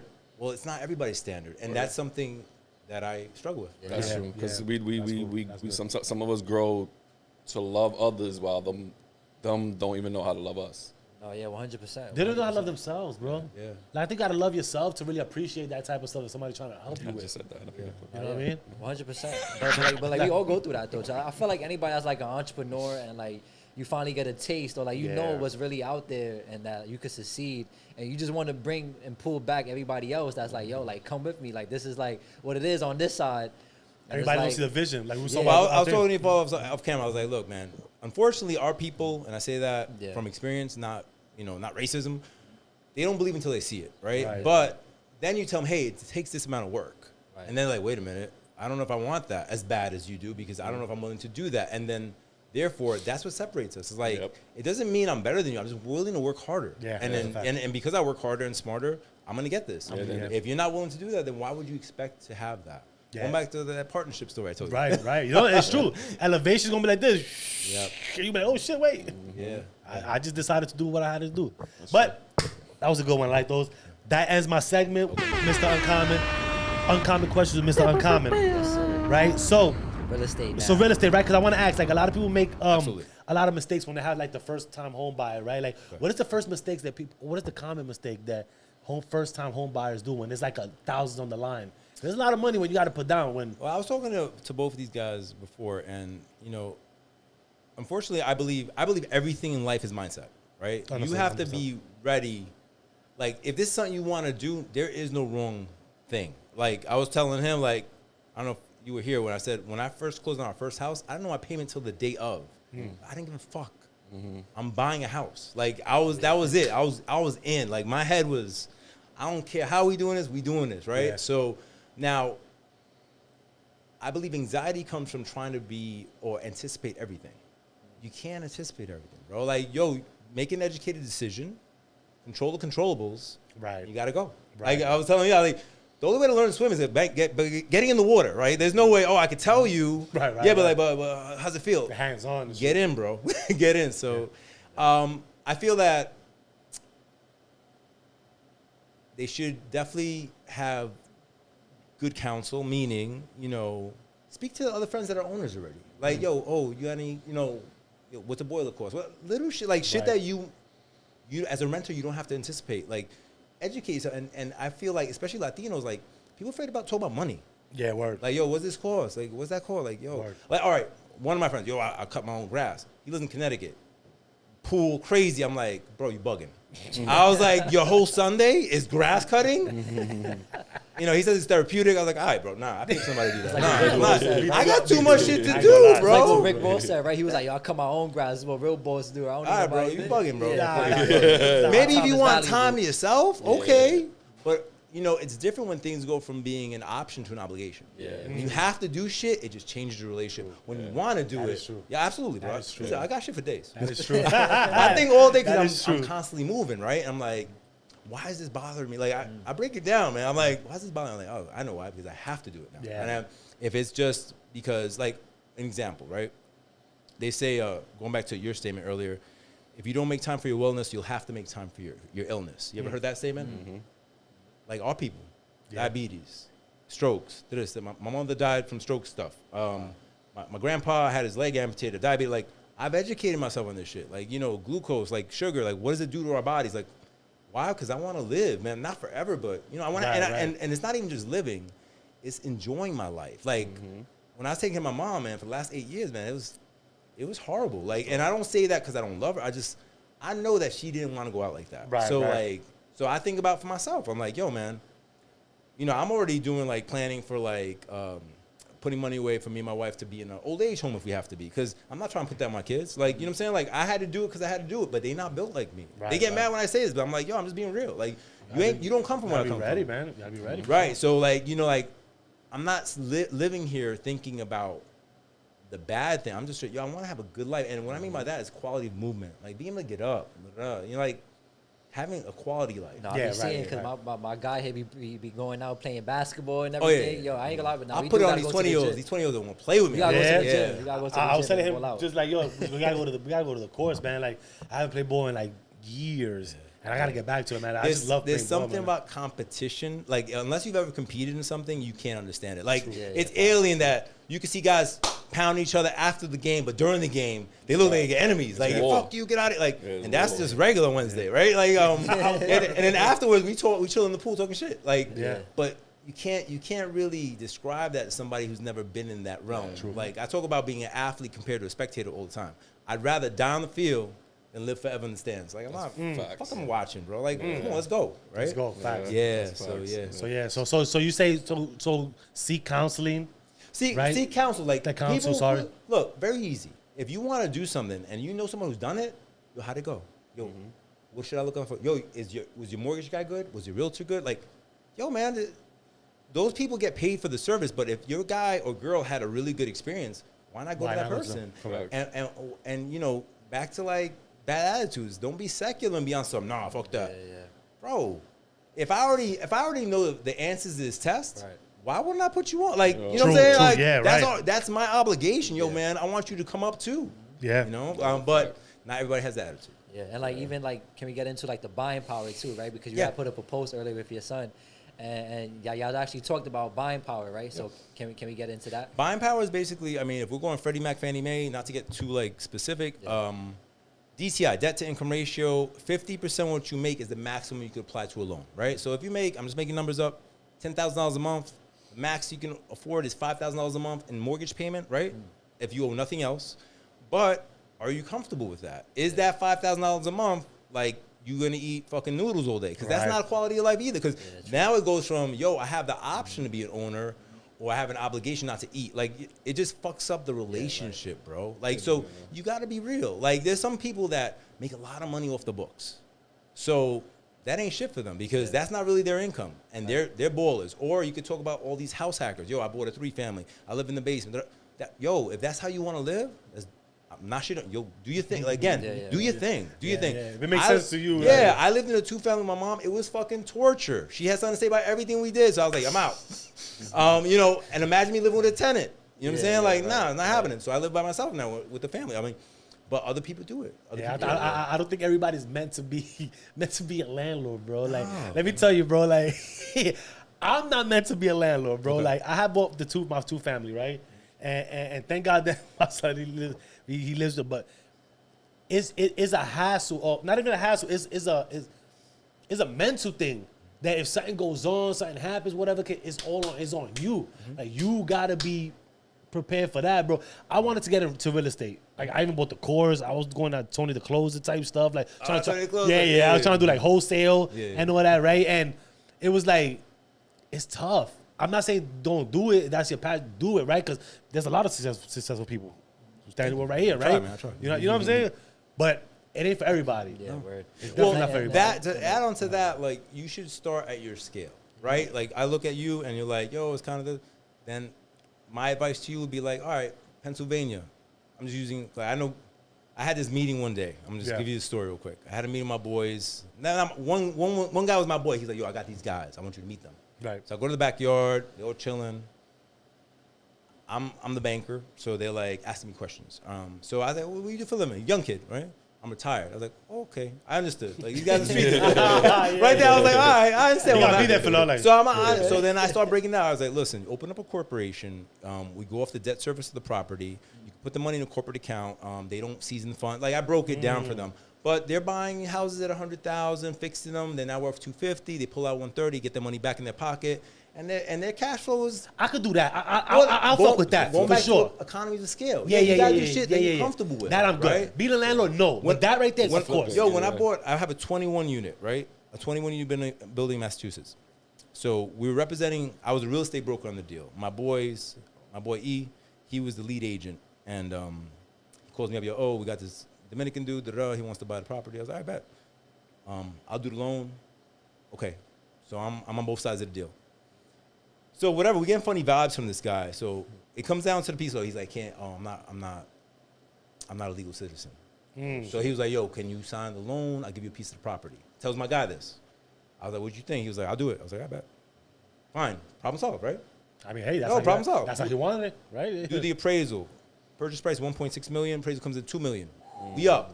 So now it's go time. We're like, yes. So we're like, oh, we gotta bring in I think it was like 700 in total. I was like, you gotta bring 700,000 to closing. Well, I don't have the money. It happens. What the fuck? Wow. I just, you know what it is? I've heard so many crazy stories that that shit bothers me no more. I'm like, okay, Yeah, for real. So, it's Tuesday. Yeah. So then my man comes and goes, he's like, I'm approved for the loan already. Like, we gotta do this shit. So I had just bought my house. I was like in the house in Westchester for like a year, maybe. I had bought it in May. This happened like September. So I wasn't like cash flooded, right? Right. So I was like, I was like, straight up, I got 50 right now. I don't got it was $1.75 each we had to put up. It was 4 of us.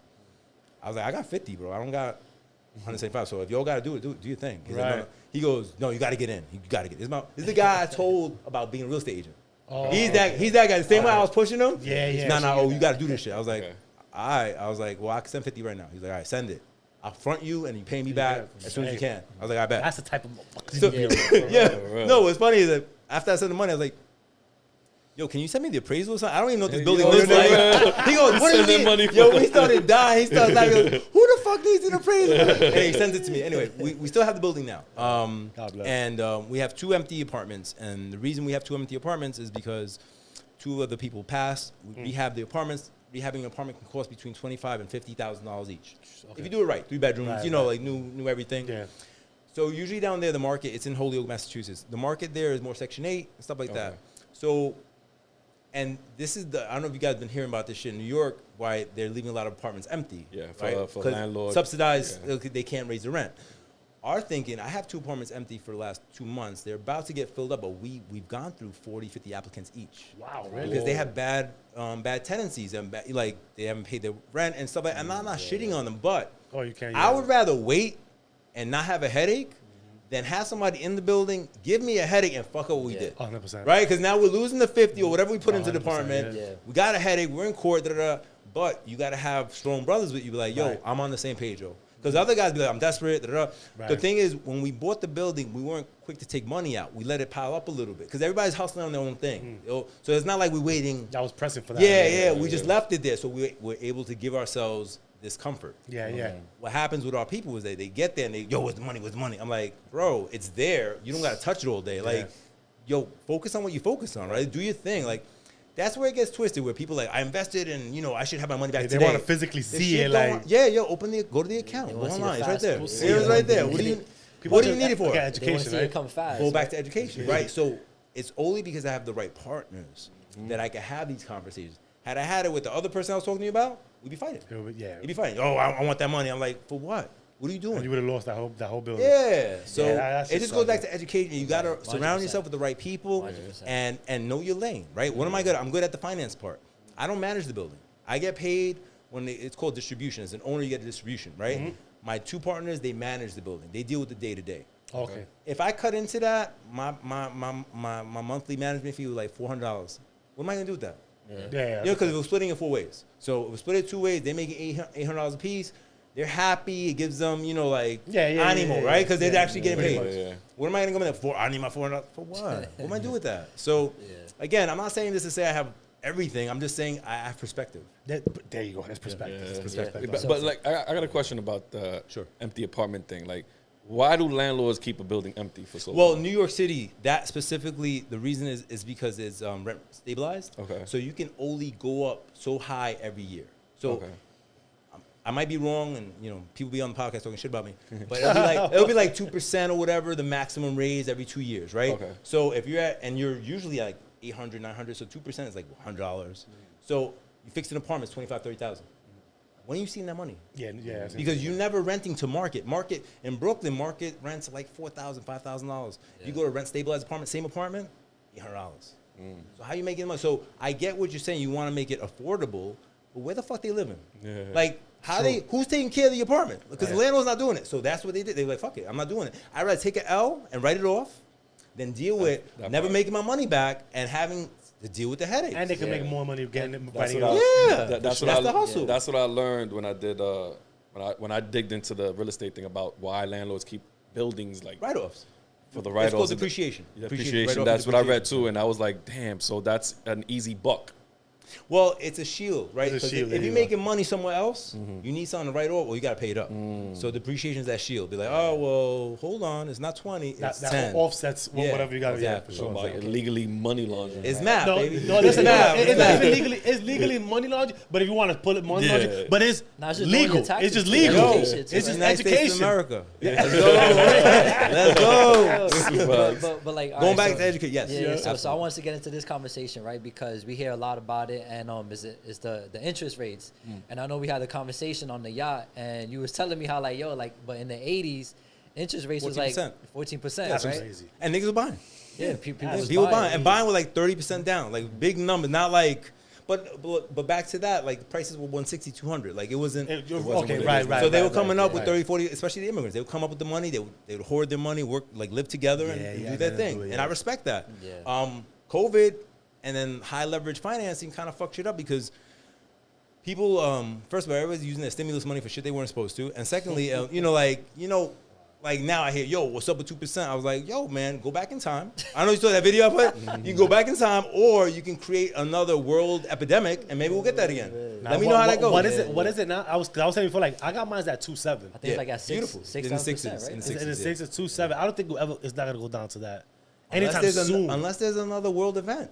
That's You know what I'm gotta saying? be- Like, I'm not saying I want one, but that's No, the only way I can yeah. see it happening. Yeah, but all right. So besides a crisis going on, like, isn't another way it could go down just like a little bit? Is if the feds cut the rate? So what happened was, look, during COVID, they printed so much money, right? And inflation is just a direct response Of that, to right. too much money. Yeah. That's all it is. Because the money's just not worth it, bro. So the interest rates have to slow it down. So what happened is, I mean, during like right after COVID, nobody wanted to go back to work because everybody was getting free money. Yeah, true. And now you got to work 2 jobs to make the same amount of money you made before. But that, going back to what I said, when it's up, I'm up. When it's down, I'm still up. I'm moving. I might not be making as much. I'm working harder for less, but I'm still making more than average, right? Right. And that's it. Like, everybody thought, yo, what's up with the stimmy money? I mean, there's a whole economy of people that felt entitled to stay home. And if your life was at risk, I understand.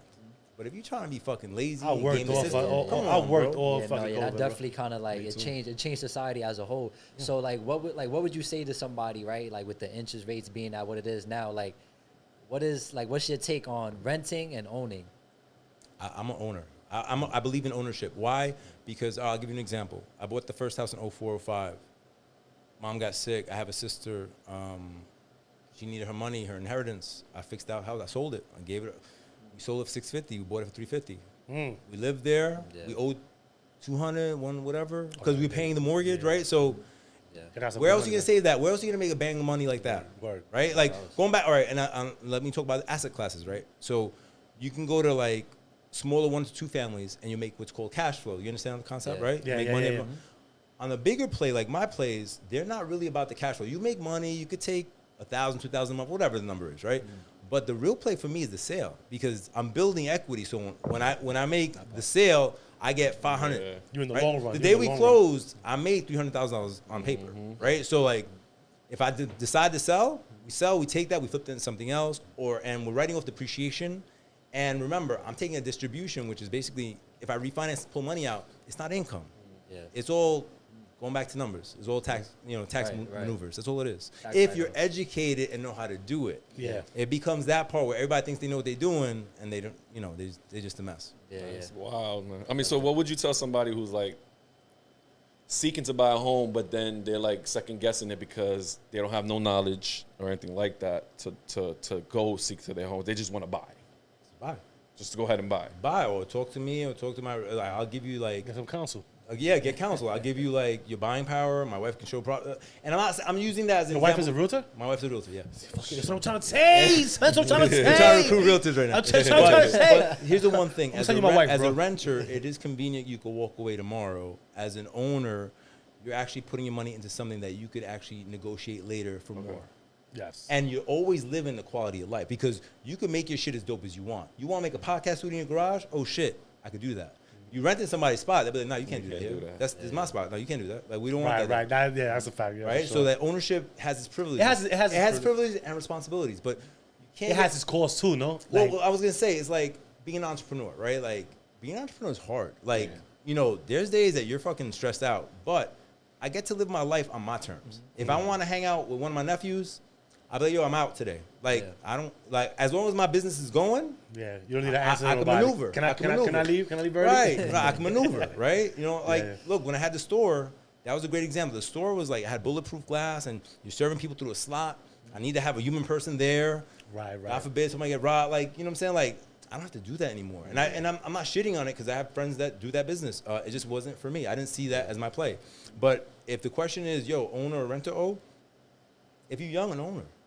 Because you can sell that shit later. Like, there is nothing like getting a check for $500,000. You'll be like, yo, I'm a baller. Right? Even for a second, be like, I'm a baller. All right, I'll put this way. I'm a hustler. It's how you know what I'm saying? Like, but you can't even have that conversation as a renter. Right. As an owner, using different asset classes, you can fuck around if you get creative and you educate yourself. You can fuck around and make some shit happen, man. Or be in the right place at the right time, like me with that building. Like, I wasn't even looking to buy that, and I didn't even have it. But my boy's like, you put me on. And that was his way of putting me, yo, I got you, Let's do it. But like you said, if you keep educating yourself, those doors will open. Yeah, and being around good people that are also hustling, in their own way, and knowing your position, right? Like, who's good at what? Yeah. So, you want to say? No, yeah. So I wanted to. So I started doing I started educating myself, right? And I wanted to get into house hacking. Okay. But just living in New York though, right? We got like a lot of tenant-friendly laws in New York. Yes. So I was like, kind of doesn't really make sense. But we actually talk about this all the time, and I wanted you to break down like, what's the difference between a single family, a multi, a townhouse, and a condo, Because after I concluded, I was like, you know what, I don't want a house hack. I'd rather just get a After I did condo. all my research, I was like, nah, I'm I'd good. rather just get a condo, right? Okay. And not have to deal with not being a landlord. So I think a condo is a smart play for a young person because you know, having a house, you got to do grass, you got to take care of shit, right? People fall, you got to shovel. Nobody likes that. Yeah. A condo, you own a unit within a bigger unit. You pay what's called an HOA, and they maintain the grounds for you. Right. So anything within your door, you're responsible for. Anything outside, they're responsible for. They throw out your garbage. Yeah. They manage the grounds. It's a good first timer. How about a co-op too? Because I know you had did a video so on a condo co-op, versus co-op. You like that one, right? Yeah. I don't like co-ops though. Okay. A co-op is basically, it was originated in New York City. It was basically you own shares of a company. The corporation owns the building. You own the shares that own your unit. The only caveat to that, caveat, because I made fun of you. I can't correct you because I don't know that word right now. I'm sorry. So you good, bro. Don't worry about it. Is that you have to go to a board for approval. A board of people that run the co-op, and whether you're approved for the loan or not does not matter because they could be like, yo, you're not, we don't want you here. Yeah. And you could. The person you're trying to sell it to and all that. Yeah. So as an owner trying to get in or trying to get out, I don't like that shit. or trying to get out, it's another layer of complexity, especially if you're trying to make a move. And God forbid you need the money. Right. It gets really stressful. And then so multifamilies, 1, 2, 3, or 4s. You know, apartment, small buildings that have 4 units, and you live in one, and tenants live in the other ones. You're sharing utilities. You hear each other. You know, I mean, it's a beginner. Like I've had really successful people. One guy used to own Frankie and John. John, I remember him driving big time Mercedes. I was young. He used to live in the basement and in Indian Village in Pelham Parkway. Yeah. And had his rented, but he was an older dude and an older he wife, no didn't care. kids, and you know he was always at work anyway. So it's really specific to where you are, right? Where you are in life, because if you're always working, it doesn't matter that much. Right. If you're gonna spend a lot of time at home, then it might matter more, right? Yeah. Yeah, that's true. Yeah, you don't want them steps from upstairs. And then how about like a townhouse? A townhouse is usually a condo love or a single townhouses. family, right? Okay. But it's like usually a house. They're like row houses, so you have an adjoining wall, usually, and they take care of the maintenance also. But you have to. I don't even know. I think that's it. I think it's the same as a condo. Yeah, It's just like a house, right? It's HOA is a PUD, a planned urban development. Yeah, so I want to ask too, right? Like, just your choices, right? Yeah. I'm pretty sure yours house number 1. House will be first, right? What would be your trickle down 1, 2, 3, and 4?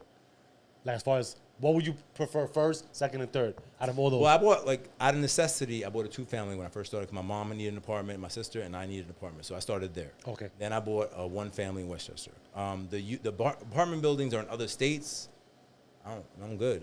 So like you're a house guy. Yeah. Like you won't get a condo for yourself. You won't get a townhouse. That right might now. change later. So Okay, the that's what I'm guy asking, the guy right? I bought it from, Anatoly. I love that dude. He's a Russian engineer, and his wife was a psychotherapist.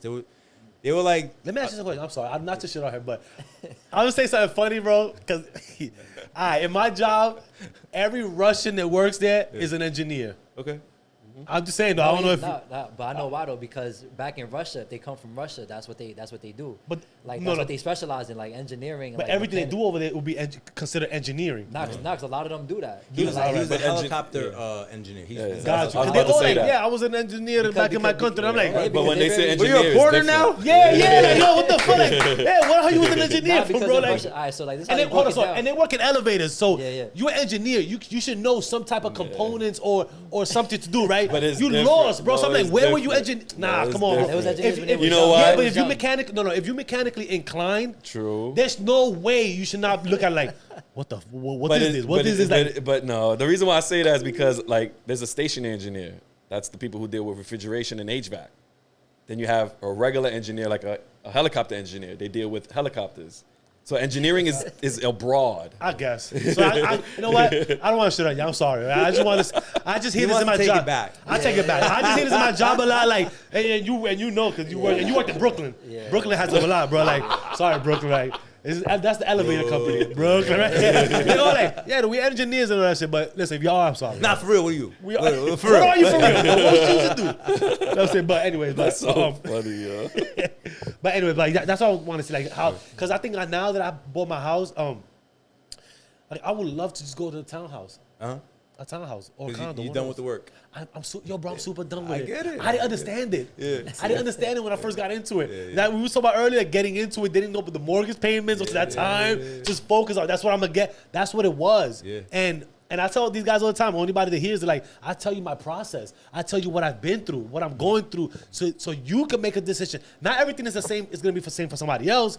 But like you said, ask somebody that knows what they've gone through, right? And they're gonna give you their version. Yes. Right? I'm gonna give you You're my gonna version, have your that's it. version, right? You're gonna have. I your wish I version. had that though, for somebody to give me some type of version to go, yo, bro, you gotta do this, and this, and this, and this. Yeah. I didn't have that, so everything I'm doing now is new to me. Yeah. That's why Right? when he went through what he went through, I ain't asked anything. I sat back and looked, And you saw me suffer, and right? I seen him You're observing, suffer. you're observing. And I was like, damn, I'm not going through that. I'm gonna ask, the gutters are good. Is this good? Yeah, What about I went through a lot that? too, This dude. is all right. This is good. Cause shit. I think one of the coolest moments I had when I knew I was making an impact in my family, right? So we bought the house, and I have 7 aunts. I have 5 left, but I had 7 aunts, 2 uncles, and my aunt just got a lawsuit, and her name is Nilda. She was like, she called me out, hijo. I'm like, what's it there? She was like, viste lo que hiciste? She was telling me, see what you did? I was like, yeah. She was like, I want you to do that for me.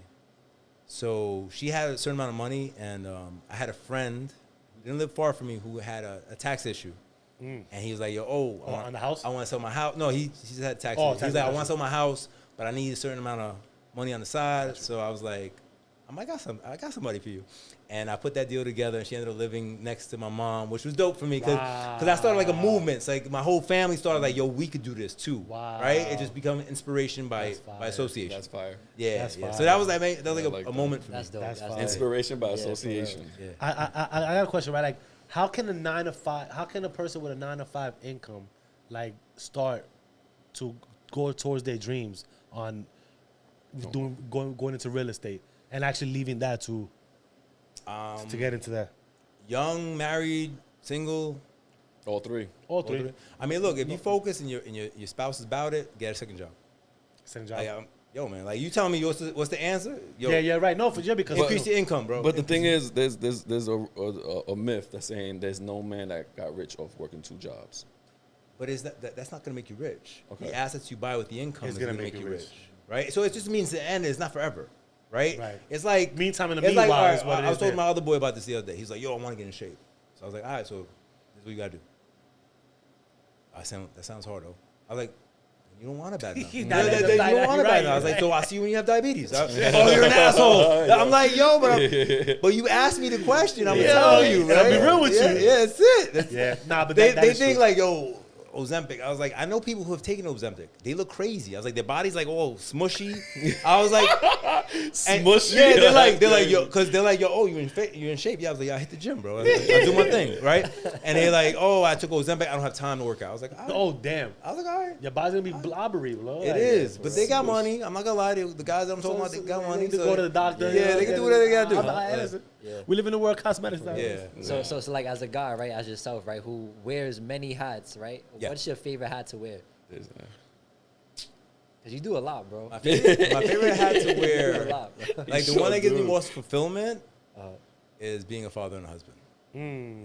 Yeah. Only because going back to the story I was telling you, like I grew up, and not the shit of my parents that have both passed away, but I grew up a lot on my own, and that I don't want to say I'm like jaded, but like it would have been nice to go to the park. Like I'll give you an example. I think you are. Sorry, I think you are. But you're using that strength, that thing to put it towards your kids to not Use it be positively. That. Use the positivity, right? Like I'll give you an example. Like, and not to get dark on you guys, but so my mom, she went on her first real vacation, when I paid for her to go away at 65 years old. Then she retires at 66, 67, catches a stroke. A year later, and it's game over. Like, right. what the fuck? This is how the story ends. So I have this relationship with, I'm gonna get mine, but I also try to squeeze in enjoyment and happiness. Like I prioritize it. It's not later. It's like, all right, it's Friday. It's like I don't we care what's going on. going to see Superman Sunday. My 3 nephews, my son. I'm a 50-year-old man. I don't gotta see Superman, but I know it's a thing for them, so we going. And then like Go that see it in makes me 4D. pride. Go see it in 4D. Okay, bet.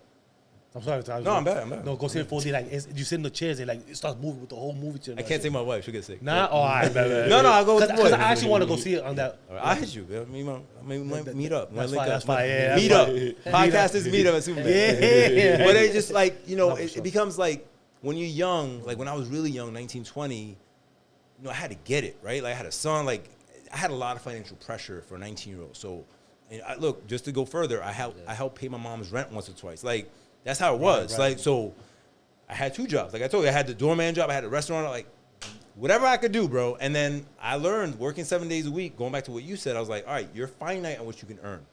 I was like, so I got to figure out how to get a higher paying level skill job. And that's kind of what opened my eyes when I did the deals. I was like, okay, hold on. It's not even an hour thing. It's, yo, if you could put this together, you can make this. And then Right. as the numbers get bigger, I was like, you move the fucking decimal over. I was like, oh, hell yeah. So I started plugging shit together and, the matrix opened up for me. Yeah, but the only thing with that, right, because I love that mindset. That's the mindset I kind of have. That's why I'm actually going back to school to be a stationary engineer, because I think that right there was going to give me what I need financially, you know what I'm saying? But the way that you have that mindset to say, like, I got to do it. I love that, because me personally, I got to, for me, I got to make more. You know what I'm saying? And I'm not talking about just money. I'm talking about all aspects of everything. You want to do more. I want to do more. Yeah, you know what I'm saying? I want to do more to where the podcasting, but then again, I don't want to overwhelm myself. So to see, that's why I say when we talk about 2 jobs and not being rich, I get afraid. It pushes me back a little bit. But hearing your story, and you say, and what you just told me, you're not going to get rich, but it's going to find your means to get there. I'm going to give you this, right? So they say that thinking is a rich man's problem. And that's a big fucking statement, right? So when you don't have shit, you can't even think. If you get yourself some runway, meaning some dollars in the bank, even if you're working like you do, and I don't, like, I'm not, don't take this wrong way. Even if you do a mindless job, it doesn't matter. If you're getting paid well, that you can stack a little something, that you can start seeing things and not be stressed out. Right. Be like, all right, what would I do here? Like, going back to that story with Bobby, where he was like, I throw a couple of nickels. And I'm like, $12,000 at that time in my life. I was like, oh, my God. That's a lot of money. Where are you going to get it from, Bobby? Meanwhile, he owns half the Bronx and shit, right? Yeah, I was like, yo, Bobby Lupo! Rest in peace, BB. Bobby Lupo. But he was just like, yeah. I was like, shit. I was like, yeah, fuck yeah. Like, it just clicked. It's like, yo, so my advice to you is get yourself some runway and then sit back and then be like, all right, this is what I want to do. Map out what you want to do and then go. Because if you don't, it's just too far away right now. So get part 1 done. Yeah. All right, I got a couple of dollars. Yeah. All right, now what? Oh, I'm sorry. Whatever your name is. But you know what I'm saying? You understand what I'm saying? Like, now what? All right. And you got to challenge yourself, but be accountable. Be like, yo, don't be on some bullshit where, I got 20,000. Yo, bro, I'll give you, when my mom got sick, I had like, I don't know, a couple hundred stacked up. Medicaid don't come in time. None of that shit comes in time. Right. And I got to make moves, right? So I blew all my, and I'll blow it again, bro. Like, yo, I needed to get, I had to go get a home health aid because I couldn't be there. My sister couldn't be, like, that was $800 a week, like having 2 of them. Like, all that, takes money. Yeah, I had to pay her mortgage. I had to pay my rent. I had to make a lot of moves. But if I didn't have that, I don't know what I would have done. Like, Yeah. you know what I'm saying? I would have been, but I knew I was going to make a move. So there I started. Boom. And then one of my best years ever when I was up, my mom was at her worst. So does the money really? Nah, I'll give it all back, right? But at least it gave me the time. Yo, I want to spend time with her Wednesday. Right. I'm going. Like, there's no, It like. gave you some type of joy. Yeah, in well, that- no, it in gave me that part. options. Options, It gave right. me options. I was like, yo, I Right. want to see my mom today. Like, I'm going to go see her. Like, Right.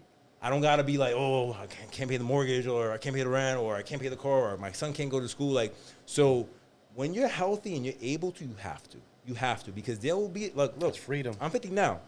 When I'm 70, I don't know what I'm going to be doing, right? I want to be like, You be living life. I always want to be moving, because I believe if you're not working or doing your purpose, you start eroding and Yes. start. So I want to be doing some shit, maybe lending my own money, at my leisure, not because I have to, but Right, because right. because it keeps me active. So I don't ever see myself just hanging it up.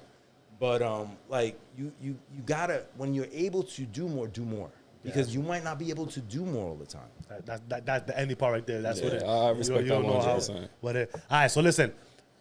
we're gonna go to his last segment, but then we want to talk about that book real quick, right? Okay. I want to, cause you know, right? So get into. Yo, what up, y'all? It's Jay Confidence Pickup Thoughts. You know what I just thought about? Your beginnings don't define you, right? Your belief does. From the block to the boardroom, it's all about vision, grind, and the courage to be on yourself. To bet on yourself, I should say. And when the odds say you shouldn't. So, Lewis, what was that moment when you first realized you were built for more than just surviving? Real moment I realized it. I don't know. I was always. This is a conversation I have with my wife all the time. That she says you're different. I don't know. I took psychology in school, and there's something called modeling. You ever heard the concept, right? You see something, you model it because it's successful. So I was good at modeling, and as I got around better people, I'll use that, right? People that were more educated, like I would model after that, or even my step pops and my pops, the shit that I knew didn't serve me, his gambling habits and he was addictions. That's not for me, but he would get money. He would know how to work a system. It's like rich dad poor dad. dad. I mean, listen, you could take there's value in everybody. Right. So what I would say is that I just knew this wasn't it. When I was like growing up, my cousins and stuff, I was like, yeah, this sucks. Like, I got to go to the store every fucking day. Like, there's no bread. Like, this ain't it. Like, I was like, the roaches are like, nah, this ain't it. Like, I didn't know what was it, but this wasn't it. That didn't feel good. So I'll say that I knew that this is not what I wanted, and I had to go find what I wanted. Okay. And I didn't know what that was. And I still look, I had an epiphany the other day. I'm in my bathroom in the house. I'm like, yo, my bathroom's pretty nice. And I remember me and my wife first started going on vacations to like really nice hotels. And I'd be like, oh, this bathroom's crazy. Like, TV in the mirror. And I'm like, yo, my bathroom's pretty dope now. Like, so it just becomes, you start ascending and you start building a conscience. But you just got to know, like, for me, the way I would say is I knew what I didn't want, so I went the other way. I didn't know what that was, but this shit ain't it. I'm going that way. Like, why keep going there? Yeah. I'm not. If this is where it ends, this is not where I want to be. So let me go this way and figure it out. That's a good, simple way That's of just great even looking mindset. at it. Hell yeah, absolutely. Like, I don't want this no more. Like, no, I don't want this ever. So now I know why you say you were the first one to actually break the mold. Oh, I was out. I was like, yo, we out, man. We doing this. Like, I mean, look, NFT story. The building. right. My wife was like, what? You crazy? You didn't see it? I was like, Mom, it's gonna work. Chill. Because not that they're bad. It's just they're fearful, right? I'm gonna get up every day and try to make something happen. So whether this shit works out or not, it don't matter because I'm gonna keep making it happen because one of these motherfuckers is gonna hit. It's gonna hit for right. sure. Yeah, So for sure. if you have that attitude, you know what I'm saying? Takes Like is that one time. Too. yeah, you gotta be right once, right? Mm-hmm. Yeah, Consistent. So as long as like other guys like hit me up, they're like, yo, how you do it? I'm like, I get up every day. Like that's it. Simple. It's very simple. Wake up and make something happen. And it doesn't have to be a money thing. It could be a better relationship thing. It could be a better marketing thing. I'm working on something just to give you guys some insight. I'm working on this AI model on a website to kind of answer like routine questions. So I don't have to answer every question on the phone. Like, yo, try that because I know that if you qualify, I'm gonna help you. Yeah. If you don't qualify, I'll put you on to where to go or what to do and come back. It's efficient, right? For sure. That is shit. So I'm just giving you like little insights to what the shit I'm doing. When you see it pop, you're like, oh shit, yeah. Technology, that's cool. That's fire. Cool. Yeah. I mean, that was a great answer. Thank you. That concludes my pickup thoughts. All right. Pickup thoughts. So let's pick up this book, The Hard Money. No. Don't mess it up. Yeah. I'll let you do it. The Age and Hard Money. The Age? Age and Hard Money. Ooh, Thank you. nice. The Age. Appreciate it. Yeah. Oh, the H. The H and Hard Money. Yeah. Got you. Okay, So the H and Hard basically, what was happening is, and still happening is, there's a lot of bad information, right? So I made it digestible, and I also put some stories of deals that I've done to show people what's possible, right? It's really, that's it. This is what's possible. That's real.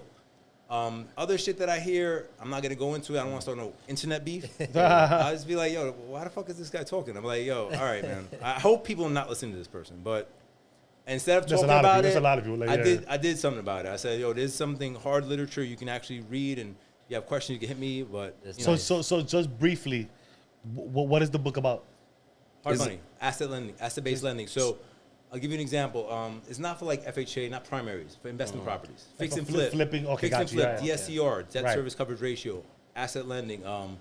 If, God forbid, somebody passes in your family and there's like a bunch of people, this is a real story. a bunch of people are inheriting it, but nobody makes money, right? They're all brokies. No offense. Brokey. He You just know, said brokey. but there's equity in the property. What if they came to me? I'd be like, all right, man, this is what we got to do. It's investment property. Let's pull out some money. Let's fix it. And either, if we're gonna sell it, let's sell it for top market value. Or if one of you guys want to buy it, then you got to buy out the others, and it'll give you a solution. Because too many people get caught up not knowing what to do. Like I can tell you, this is what you should do. You don't have to do it, but this is what you should do. This is what I would do. Right. Yeah. Oh, okay, cool. Yeah. Because I know, a lot of people get that misconception, right, about the flipping and all that, right? Yeah. So, bro. Yeah. Listen, this guy just got indicted. Cesar Pena.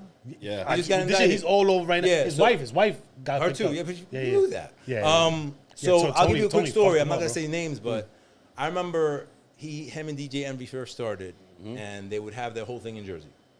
And I had a group of guys that were clients of mine. I've done business for them, and they called me up. They're like, "Oh, I want to meet with you." Da-da-da. I was like, "All right, you want to meet on a Saturday?" I was like, "Oh, okay, all right, fine." All right, so we met anyway. No, but my man L, I'm not gonna say his name. L gave me some stuff for my kids, Supreme Gear. He was a reseller. Okay. So he was like, we went to this conference. He was like, we got more questions than fucking answers. So, I was breaking down. This is how it works because they were selling them, yo, put your money with me or put your money here. Like I was like, if you do that, like I wasn't saying don't do that. I was like, if you do that legally, you have no recourse. Like they were like, yo, put your money in this corporation with me and you'll have 10%. I was like, okay. So I would say, all right, where's the operating statement for that corporation? Right. They're like, what? An operating statement dictates who the owners are, what the shares are, and what the responsibilities are. Ask them that. Nah, they said there's no operating statement. I was like, nah. So, but going back to education, I know this because I've done this. I do this. This is what I do. So not to talk shit about them, but like, they ended up losing money doing whatever they did in Jersey. And, there was one of the reasons about the book because I was like, you could do this, you could do that, or you can't do this, you can't do that. Right. And, just know what you're doing with. And, that was one of the reasons. But the other reason I did the book was because I'm a big believer going back to what I said about being a participant and not a spectator. So I was like, let me stop talking shit about other people. Let me do something. And I wrote a book. I had an operation. I had my hips replaced. And during that time, I wrote the book. Okay. Nice. You use your time. Wow. He said he's always saying We only got so much, brother. We all got so much, man. And what does the HGRN like? Does it stand for something? Yeah. What does it stand for? He got to be a funny story. There's a few. There's a few. The actual name of the company is Hudson Group Realty Network. Okay. Right? Okay.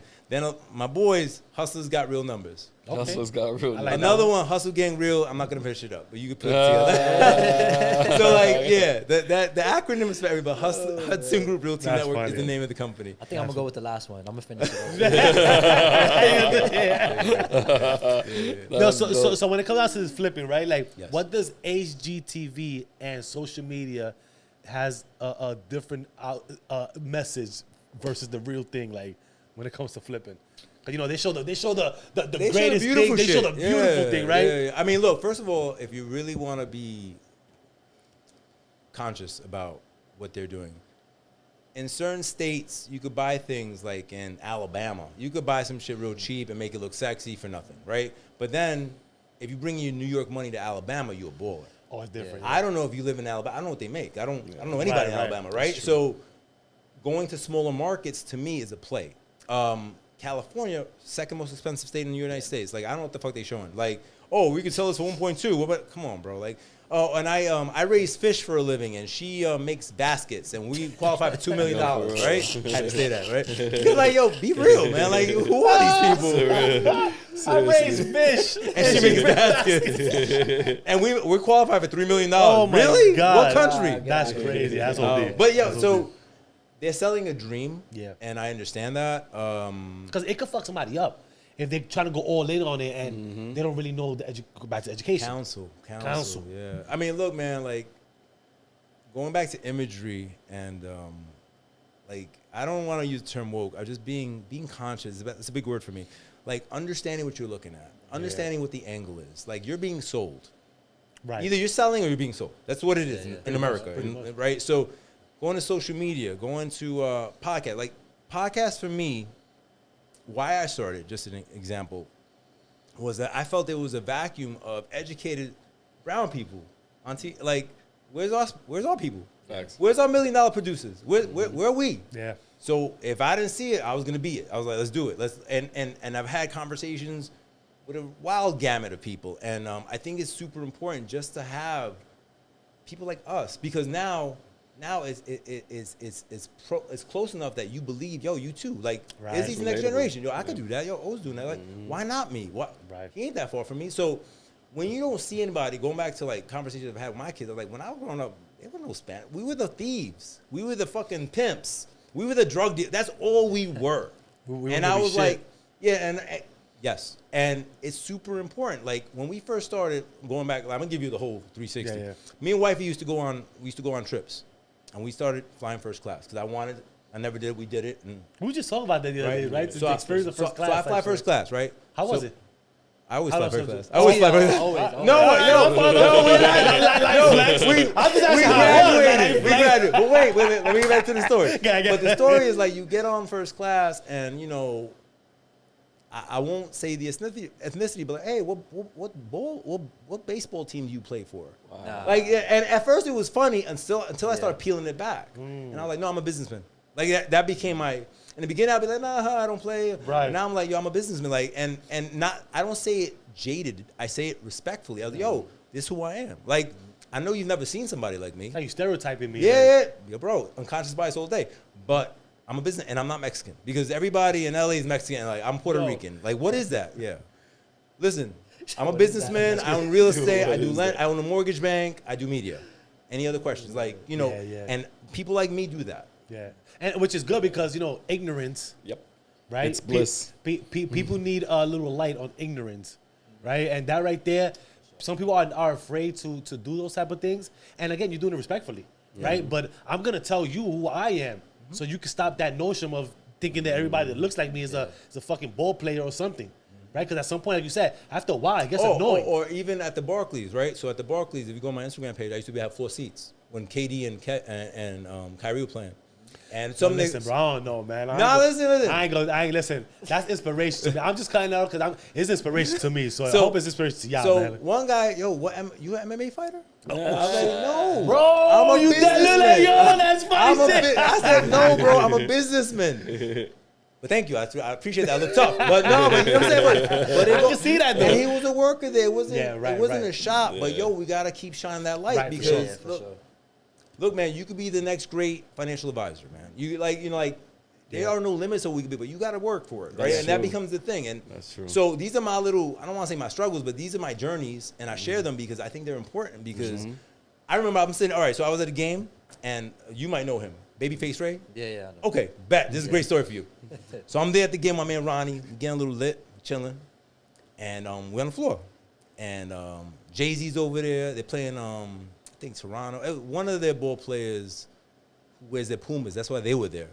Babyface Ray is next to me, right? So again, being aware, I said, "Hey man, are you in music?" Like I could have said rapper, but I don't know. I really didn't know. Right, He goes, I'm a pretty good rapper, right? Down south dude, right? So I was like, you mind taking a picture with me? He's like, bet. So I take a picture. I posted my oldest son, Drake. Yo, Dad, that's Babyface Ray. I was like, yo, so he's legit, right? So he's one of my favorites. I play him when I work out. I'm like, all right, so he's a real dude. Yeah. I didn't know. Right. I'm from another generation, right? Like I know Hov. Right. And Babyface Ray wanted to go talk to Hov, and Hov was shutting him down. But you know what I'm saying? Like, yeah, he was like, yo, I want to tell Jay-Z I want to talk to him. He's like, well, not today. You Not know, today. Never But, after that. but he's, you know what I'm saying? Just to give Nah, you but the yeah, examples, for but sure. like, yo, I wasn't going to try to clown him and be like, you a rapper. I'm like, yo, maybe he's in the business. I don't know. I'm sitting next to Timothy Goodman. He's an artist, right? A lot of good stories from the workers. So Timothy Goodman designed one of KD's sneakers. If you look it up, he designed one, right? White boy, cool kid. He's there, and he's sitting next to me, and they ask him to leave. Oh. So me and my other boy, Bobby, who's a clown, he's like, they throw this kid out. Da, da, da. Nigga, this other sneakers the guy had on. So KD's looking for him. We're like, oh, shit. So they brought him back. And he was cool about it. But you never know. Like, we didn't know who he was. We just thought the guy had snuck onto the floor, and we're just laughing. Yo, But, what do they say in New York? You Oh, just so they walk thought up- that he snuck into. yeah, because we're on the floor, right? So, like, you got to have certain tickets. He was a guest of KD. And they didn't throw him out. They're like, yo, you got tickets? He's like, nah, I don't got tickets. They're like, you got to get out. Security picked him up. Then they came back. But my man Bobby was late. Like, let's throw him out. Shout out to Bobby. They said like in New York, you could be talking to a billionaire. Yeah. Bro, I sit next to the guy who runs the Nets. Like, I didn't know who he was. Why did we start talking? Sneakers. He had some Jimmy Choos on. I said, yo, I didn't even know they made that color. He goes, for me, they did. But yo, it's not a flex. We're kicking it. Then I'm asking him. My connect, I was like, who is the guy who sits next? Oh, that's the president of the Barclays. I was like, oh shit, okay. There you go, yeah. So that the reason I did that, the floor seats, they were expensive, but I wanted access. My play was to try to be a real estate broker for the players. So that was I did a season that way. It worked out. I made some deals, not enough to keep doing it, but you know, even speaking on that too, we actually need more people like you, like the financial advisors, real estate people for these NBA players, baseball players, because they just going into the league and they probably have an agent, but they're not really like handling their money the right way. Bro, not even that. When they change states, you know how expensive that is for not an elite. The top, like I was talking to Isaiah about it. Not you, the other one, my son. I was like, yo, dude, like the top 10%, if they move states mid-season, it's not a big deal. For some of these guys, $500,000 is a veteran minimum. It sounds like a lot of money unless you have to move state to state in the middle of a season. You gotta move your family. You gotta move your kid. Like it's a big deal, bro. It's a big deal. So yeah, they don't have guys like that. But Rich Kleiman, shout out to Rich Kleiman, KD's partner. Me and him are like kicking it back and forth. Like he's doing every state, every team that KD goes to, there's a business move behind it. Of course. When they went to Golden State, they got paid. All that tech money, all the NFT, that's what they did over there. And in the Barclays, they had like some ownership of certain companies that were coming in as vendors. I'm a student of the game, This bro. is why you need people like that. Now I wonder why he went to Houston. Oh, we're gonna see. It could be the tax. I was about to say that tax. My man, like, if you become a student of this, you could really learn. Because I sit there, I watch. I'm like, why is he doing that? Like I gotta make sense of it because nobody does on that level. Nobody does it just because. Yeah, 100%. Yo, so I got a question. Like, does real estate really change your family's financial future, or is just people just selling smoke just to sell courses and do this and do that? Like, well, ownership changes your future, right? Owning an asset, whatever asset class, changes because you have the ability if you want to sell it. Or listen, you can sell gold. Like it's anything. Like if you use it right, going back to education, right? Like you buy a chain at like, I don't know, whatever grams. One of my boys bought a chain for $28,000, sold for $48,000. 5 years later. He's like, yo, I bought another chain, but I'm making 20. Like, if you look at it that way, right? Gold's a good investment. Building. Look, my kids ain't about a house. Or like, all right, so I'll give you another example. With the apartment building, we have cross partnership life insurance policies. Okay, so if one of us pass, they get our share, but they pay out our family. So $500,000 my family gets, they sign over the thing. Because my wife is not going to run a building. My son is not going to Massachusetts and fight with people? What's he doing? Like, he don't know. He don't know this game. And I would be putting him in a position to lose if I did that to him. Now, he's showing interest in the business. He's taking his real estate courses and stuff like that. And I'm having him come with me because it's one thing to learn in theory, but application beats theory every time. All day. Clip that shit. Application. So he has to come 100%. See it. And I'm explaining to him, listen, I do the virtual stuff. I have the book. I have the shirt. I was like, meeting people, that's everything. Because people feel close to you. They feel loyal to you. They feel like they know you. Yeah, and they want to fuck with you. Like, if they like you. If they don't like you, they're not going to fuck with you. But that's okay because you probably won't fuck with them either. So it doesn't matter, right? It works but out that's the way great. you got to look at it. Because if you think everybody's going to like you, then you're bugging, right? Like, if you want everybody to like you, sell ice cream. Right? So, yeah, because everybody's going to like you. You know what I'm saying? But yo, it's okay. You never heard that before? Shout out to Darwin Roman. He gave it away. Want to be happy people sell ice cream. Yeah, if you want everybody to be happy with you, sell ice cream. Nah, for sure. All right, yeah, because, everybody, they see these people and they go, oh, these people, they selling this, they doing that. I don't really believe in none of that stuff. I got to pay for this course, that course. They don't have the education, but here it is, man. Also, not just the education to execute, the education, like I was talking to my other boy, to understand the concepts. Right. I'm going to say this respectfully. You can't cure stupid. So if you're not going to understand that shit, I can't do it. Like, if you don't see the value in this, I can't show it to you. Right? Right. Like my man, he called me, yo, you get this NFT. I'm flipping them. I was like, all right, fine. I got lucky. It could have went the other way. Yeah. What am I gonna do? Call him? Yo, asshole. No, Yeah. because he told me to sell it, but I was going through some shit with my mom. So I was like, I don't give a fuck about that right I'm now, not worried about right? that, But not I was on the come up, right? And if I had enough that I didn't have to sell it, I'd really be up. Right. No, for sure. Yeah. Right, yeah, so yeah. it's all good, but I take my L's and I learn. I don't sit there angry. I'm up. I'm 8x my money. What else you want, bro? Where else you gonna get that Yeah, from? yeah, not for That's sure. true. So if somebody wanted to, what would be a good help for somebody that they don't want to buy a house but they want to buy land Okay, so you want to buy land to what? Sell or develop? to develop? So develop is the trickiest of all, right? So Okay. you gotta understand that there's permits involved, there's surveys, there's plumbing, you gotta work with the city, get sewage, it's A lot goes a to it. big game. It's a bigger game. I've never done development, and Okay. I think it's a lot. It's hard, but why not? Like Okay. I have guys that bought a lot of shit in Florida and just selling the lots. They don't do shit to it. They cut the grass and then sell it for $8,000. Like they buy it for Yeah, I'd rather just buy and just sell it. yeah, a lot of guys. lot That's of a dudes hustle. do that, That- for it sure. just you gotta find the hustle that works for you, and also you gotta know yourself in terms of what your threshold is. Like how much. Like it all comes down to how much shit you could deal with. True. Right. There's some guys that just not built for big shit. Yeah, that's a lot. And listen, even sometimes like what the fuck, but I'm like, don't be a bitch. And I talk to myself like, I just get to it, bro, and then we figure it out. But not everybody has that. Yeah. Not everybody- somebody could get hit with like some life changing shit and just fold and And the whole shit goes down the Yeah, drain. yeah, Nah, yeah. that is true. So if you used to see me going up to your crib, right, in Westchester. I'll call cops. No. But listen, let me finish my story. See, because you see, Westchester people always do that. I got a gun. I had a gun pulled out at me up there, bro. Yeah, because I deliver Amazon packages. Do you? So yeah. Listen, what this on the beard off day. ass guy So one doing time over I here. familiar. Yeah. All right. You was in my yard yesterday, bro. Anyway, So all one right, time, sorry, I, I'm sorry. one time I had delivered a package, but I have the vest on. Okay. And there was a tall Jewish man. He had his gun in his hand. It was a shotgun. Wow. And he was like, "What are you doing here?" Like, I'm delivering your Doing package. Amazon package, bro. Yeah. Yeah. So if you used to see me approach your house, right, and I see it, oh my God, it's a nice house. At And night or in the morning, like, the give me- daytime. okay, the daytime, daytime, okay. right? Because I won't deliver at the nighttime up there. That's just scary. Yeah.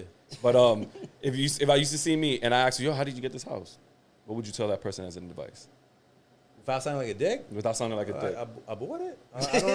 I don't know. What would be the first step to do? Because I'm an Amazon driver. Like I want to know well, how can I get this beautiful crib? You look like an MMA fighter, bro. Or you should ask the better fighting in you the should ask octagon. the better question, right? You should ask the better question, like, how can I obtain something like this? I wouldn't act like that though. Nah, why? Because I'm working. Okay, I'm gonna be like, yo, how can I get something like this? yeah, I mean, how Look, did you do this? this has happened, right? I remember one time when my cars got stuck on the road in a tow truck. I'm having a long conversation with the tow truck guy about how to get on.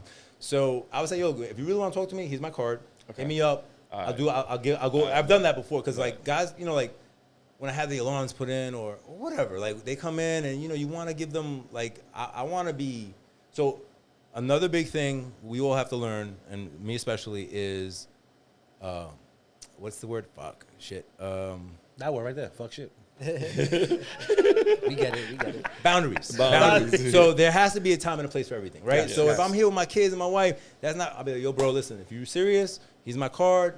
Hit me up Monday to Friday. Text me. We'll do it. I'll walk you through it, bro. Like, Now get off my porch. yeah, I'll give you. No, I'll give you that. No, but I'm with my families because Not yet. what happens, like, and I'm not comparing myself to celebrities, but what happens is sometimes people like they don't know like the time, right? Like I remember I was at Know how to read the room, Yeah, man. I was You know in, what? I was at Hudson Yards with my wife for her birthday, and I saw Gary Vee. You know who Gary Vee is? So I saw Gary. He's having a meeting. I'm coming with coffee. So we locked eyes. And he said, and that was it. Because Hey, using TikTok? No, meanwhile he's in the meeting, and so did I want to take a picture? Yeah, but you there's knew time the and place yeah. for it. We were in the gym. LeBron's walking by. I'm a basketball head. Like, LeBron. I'm like, hey, you know what I mean? Yeah. You gotta know to read the room. Yeah. It's a time and a place Yeah, for it, that's bro. true. That's time and place for it. I like that. That's What's true. that? Louis. You guys are graduated. You call me O from now on. Oh, Hey! let's go. Oh, I know you've been having the same mindset since you was young Yeah. to now. So I will not ask you what would you tell your younger self, Yo, right? facts, right? But I will say for our audience, any words of inspiration, aspiration, motivation, Okay. you know what I'm saying, that they can take with them. You are a sum of your experiences as long as you have the right emotional intelligence and learn from them and don't get stuck in them. you evolve, and you evolve forever. So yesterday's mistake does not define you. It just refines you. Keep moving forward, bro. Like, there's space for everybody. We all can win, collaborate over competing. Find a win for everybody. That's the big thing I think our people need. Everybody thinks, oh, if he's better than me, yo, bro, we could all be great, man. And me telling you guys, like, when I came here, I was like, yo, it's dope that you're doing this. Does not take away anything from me. I'm moving in my lane, you moving in your lane, and we could figure out how to move together, and we could be a benefit to each other. Right. And if everybody had that mind space, bro, we'd be a problem. Like Latinos, Moreno, everybody together, we would be a problem. But unfortunately, there's so much inter-racism from, I was talking about this yesterday with dark-skinned Latino, dark-skinned Puerto Ricans, light-skinned Puerto Ricans. Yo, we on the same island, bro. What we talking about? He's like, no, he's Taino. I was like, we all Taino, bro. Like, I said, I can't cure stupid. I hung up. I was like, yeah, man, there's so many things that have been put in place to keep us divided. Yeah. That you have to raise your consciousness and learn to, put you on. Like, putting you on does not hurt me. Right. Mm-hmm. If anything, putting you on, I might need a favor later, and I come get you. I'm like, yo, bro, remember that favor? I'm calling it. Right? It's very easy. It's very easy as long as you're giving. When you're only taking, that's when it becomes a problem. When people they don't even pick the phone for you no more. I know we all have that person. Hey, I'm like, oh, here you go. What's up, bro? I don't pick, yeah, they crying about something, and like, yo, man. Sometimes I'll text my boy, yo, you doing dope, bro. That's good. Yo, oh, thanks, man. I appreciate that. I'm like, yo, you doing, bro? Like, yo, going back to my story, right? Like, I don't have a blueprint. Like, my fathers, both of them, are what not to do, right? So I went the other way, and I'm not saying I'm perfect. I'm just saying those mistakes were obvious. You better. So I'm definitely a better version than that. Yeah. So, and I tell my sons, like, you're gonna be a better version of me, because I'm carrying my own shit that I'm aware of, and I was like, I'm just trying to put you on. So to be better. Yeah. Damn. Whoa. Yo, that was dope. 2-hour-long episode. Is it? Yeah. Oh, damn. I hope y'all enjoyed it. Yo, it was dope. Appreciate you for coming by, bro. No, absolutely. Highly appreciate it. Thank you for asking. You don't get if you don't ask, right? Mm-hmm. Right. And Closed mouth doesn't get fed. there you go. He knows and this all book right here, where can I get this book? Amazon, or the Ancient Hard Money website. I can sign it for you. You get a free ebook too if you go directly to me. Oh, nice. So will I learn how to be a loan shark in here? Yes. That's it, Well, bro. we call it lender. I'm a polished We call it lender. We call it, it's open. The words are magic. That's a great conclusion. Listen, so with that said, peace, bless, love. Give thanks to the man above. Live, love, prosper, y'all. Words are magic, man. That was fire. I believe that.